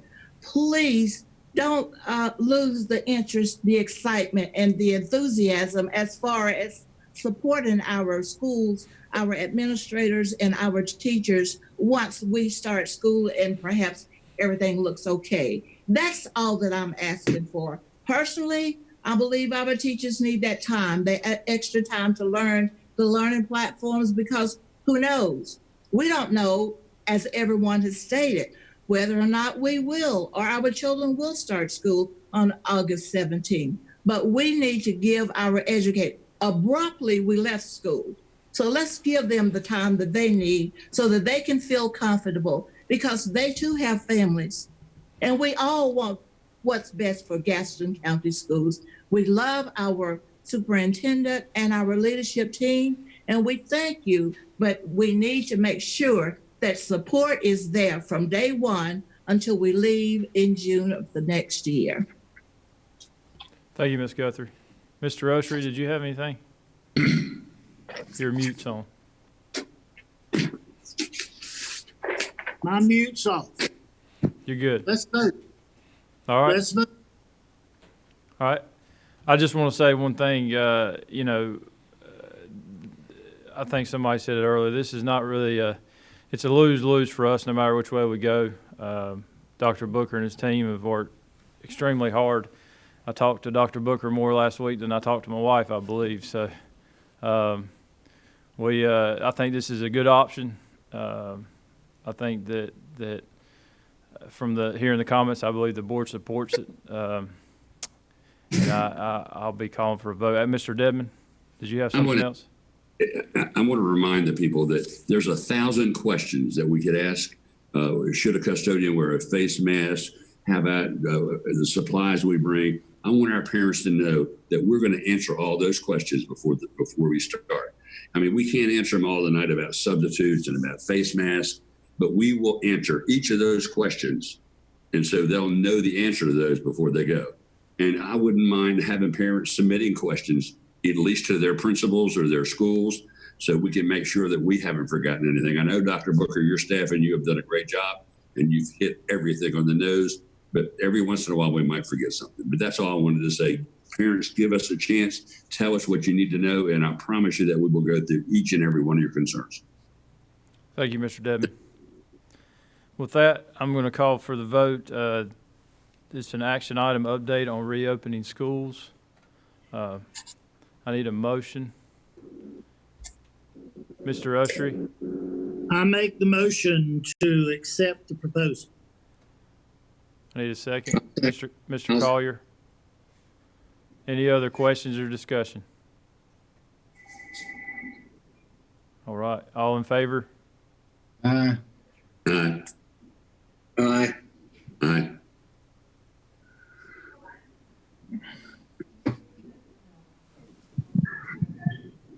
Mr. Hall? Aye. Ms. Guthrie? You're on mute. No. Okay. Ms. Cherry? Okay. Mr. Ramsey? Aye. Mr. Davis? Yes. Mr. Collier, I saw you seconded. Mr. Yeah. Dedman? Yes. Okay. And it's unanimous. It is not. It's not unanimous, I'm sorry. 8-1.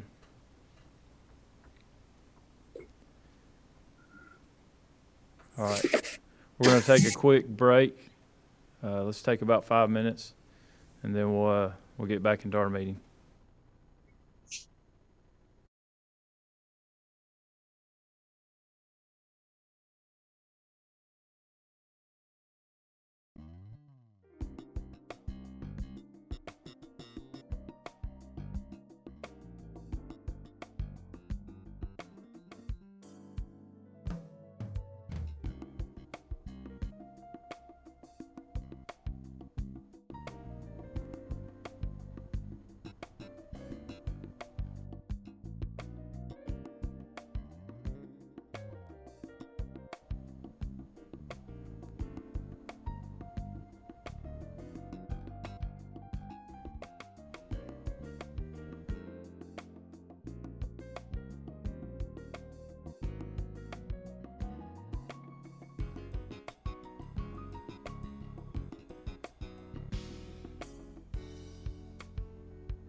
All right, we're getting ready to go live.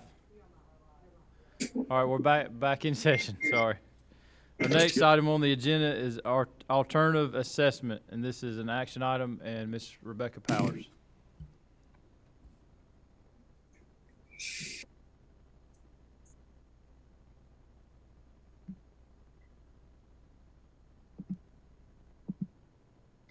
Good evening, Chairman Moore, Vice Chairman Collier, members of the board, and Superintendent Booker.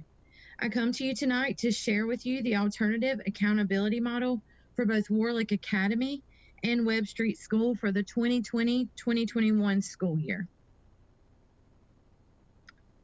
The alternative schools accountability model was developed in 2014-15 to provide accountability information for eligible schools instead of these schools receiving a school performance grade.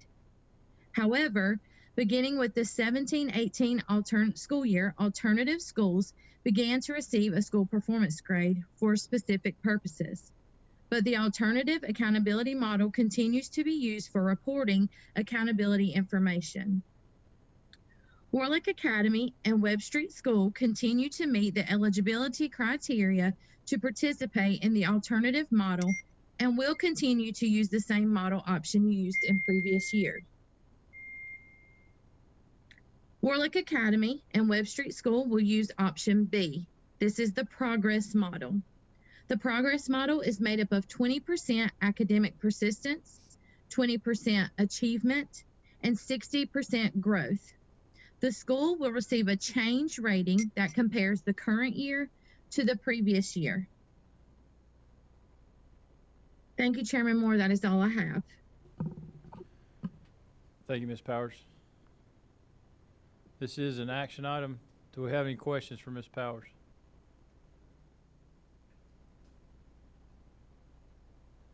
All right, I need a motion. Move to accept. Mr. Usry. I second. Second, Ms. Guthrie. All in favor?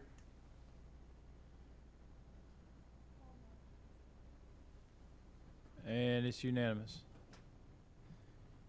Our next item on the agenda is nursing services contracts. This is also an action item. Ms. Carrie Munich.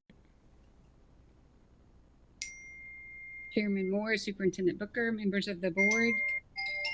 I'm looking forward tonight to walking you through the process that we used in selecting nursing agencies to provide services for our students this year.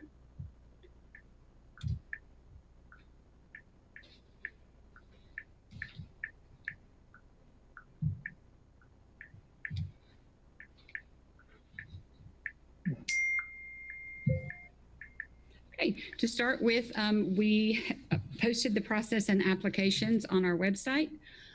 After the applications were submitted, a committee reviewed them using a rubric based solely on the application. They then selected 10 companies to move forward with interviews. After the interviews were conducted, we had we had 10 companies submit proposals. We moved forward with interviewing 7, and then we are asking tonight for permission to move forward with contracts with 4 of those companies.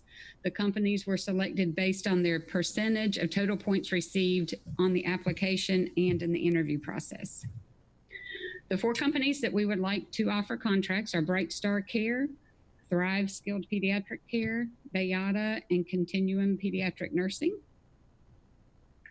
The responsibilities that the nurses will perform in the schools involve assisting students with learning to advocate and provide self-care, providing and maintaining required documentation of services rendered, providing individualized physician-ordered direct medical supervision and care to medically fragile students, and providing education and training regarding students' medical conditions and precautions to students, parents, teachers, our school nurses, and any other staff that will be working with the student. These are the contract amounts, and they are based on the number of students we anticipate each company serving. And before I ask for approval, I want to know if you have any questions.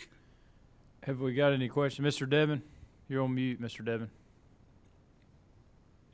Gary, is this what we paid last year also? Is this the same amount of money? Mr. Devon, this is slightly less money than what we paid last year. What we have done this year is based it on students that we have fewer students being served this year. And so we just adjusted contracts amount to be more student specific rather than doing the same amount for each company this year. Okay. So this is a regular budget item that we have. Yes, sir. It is an item that we have year after year. And 3 of these 4 companies we have actually worked with for the past 3 or 4 years and have very good relationships with them. Thank you, ma'am. Welcome. I have a question. Mr. Hall? I have a question. Are you have like 4? Is that because they have specialties in different areas instead of? It really is not because they have specialties in different areas. It is mostly because of their ability to provide the number of nurses that we need. We don't have one company that could fill all of our needs. And so we work with multiple different companies. Now, we occasionally do have a very specialized area that we need one of these companies in particular for, but it's mainly due to making sure that we have enough nurses to serve our students. Okay, thank you. You're welcome. Any other questions, comments? This is an action item. Make a motion that we accept. Make a motion, move. Well, First. I'll second it, Doc. Okay. All right. Got a first and a second. All in favor? And it's unanimous. Thank you. Thank you. Our next item on the agenda is the budget update. This is an information item, and we have Mr. Gary Hoskins. Good afternoon, Chairman Moore, Vice Chairman Collier, members of the board, Superintendent Booker. Just wanted to provide a brief budget update. We finished fiscal year 2019-2020 without the approval of a comprehensive state budget. I don't know if that's the first time that's ever happened in history, but certainly it's the first time that has happened in recent history. What we did was we used the recurring budget that was provided in the previous budget year that included a approved state budget, and that was fiscal year 2018-19. And then the General Assembly and the governor came together to approve a number of so-called mini budgets. So one of the things that is troublesome for this year is that the 2019-2020 was supposed to be a biennial budget. So that was the budget for last year, and it also provided some guidance as to what the budget was going to be for this coming year. So it gives us, a bit more financial uncertainty among all the other uncertainty that's going on as well. So the General Assembly and the governor have been approving some mini budgets already. We talked, I think, last meeting about House Bill 1023, and that was the bill in which the General Assembly and the governor allocated a large portion of the CARES Act funding that they received from the federal government for use of PPE, school nutrition, devices for students, et cetera. So that money has been allotted. Also, the mini budget, House Bill 1218, set forth our retirement rates and health insurance benefits. And then just recently, they passed Senate Bill 818, which set the compensation rates for teachers, in which they held their salaries flat from last year to this year. However, they did provide them with a step increase. They also held salaries flat for principals and assistant principals. However, principal pay is based primarily on 2 different things: student growth and the number of students that they have in their school. And so they held them harmless on student growth because, of course, we didn't have any testing last year. So that will continue to be based on the 3 years, 2016-17, 2017-18, and 2018-19. However, they didn't hold them harmless for the change in student population. And we've been asking the General Assembly to give us some relief on ADM funding, because a lot of our state funding is based on our ADM or student count. And that's also impacts our principal pay. And so January 1st, they're going to be looking at what is the ADM of that school when school starts this year. So again, we would like for them to hold harmless on that.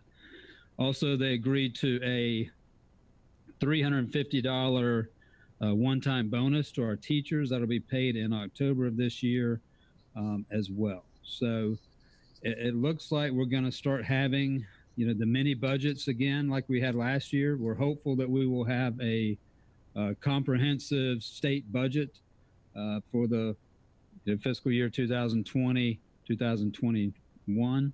But we will keep you up to date on any changes there. The General Assembly will be back in session on September 2nd. So they're currently not in session. So we remain hopeful, and we have our trade organizations, pushing, for a budget, pushing for relief on ADM funding to try to hold us harmless. But that's where we are now. We will keep you up to date with any changes. Mr. Chairman. Thank you, Mr. Hoskins. Do we have any questions? The big thing for the board to remember is that when we operate on an interim carryover budget like this, we use reduced percentages of all of our allocations. So if you have people asking questions about why something's been reduced, it's because we do that in anticipation of what may be a reduction in funding until we get clarification. All right, we'll move on. Thank you, Mr. Hoskins. Thank you. Our next item on the agenda is the consent agenda. This is an action item. Please look at those items listed below. And I need a motion to approve those items.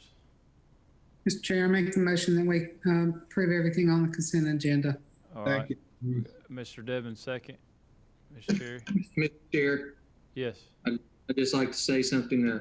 I will vote for the consent agenda, but next year I'd like to look a little closer at the voice over IP contract. Okay. I just want to go on record with that statement. Okay.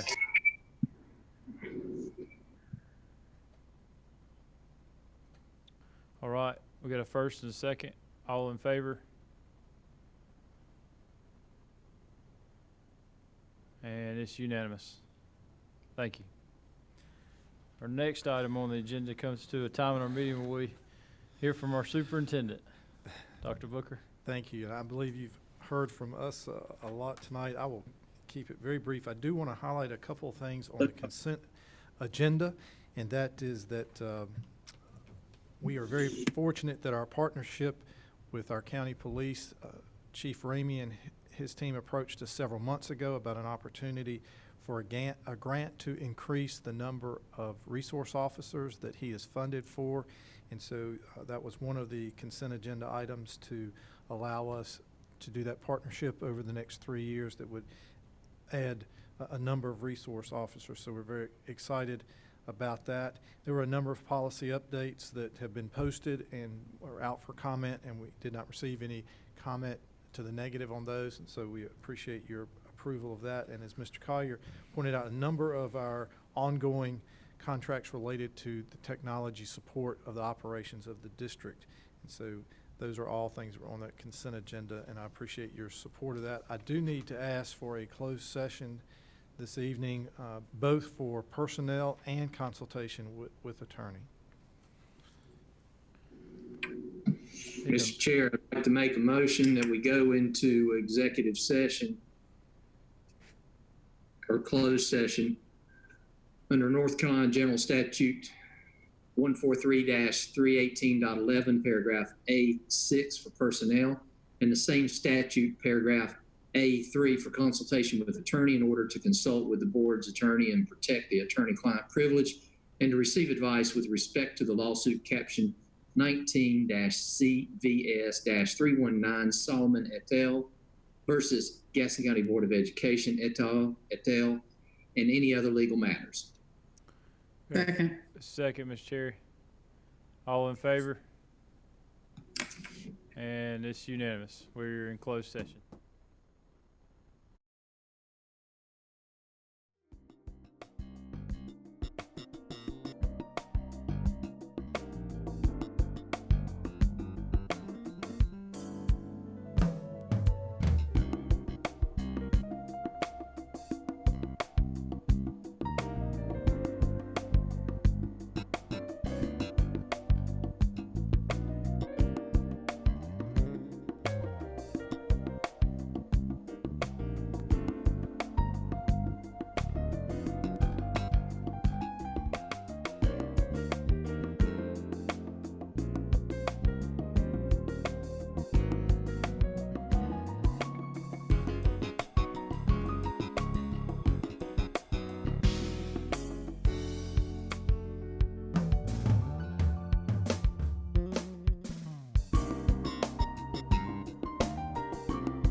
Dr. Booker?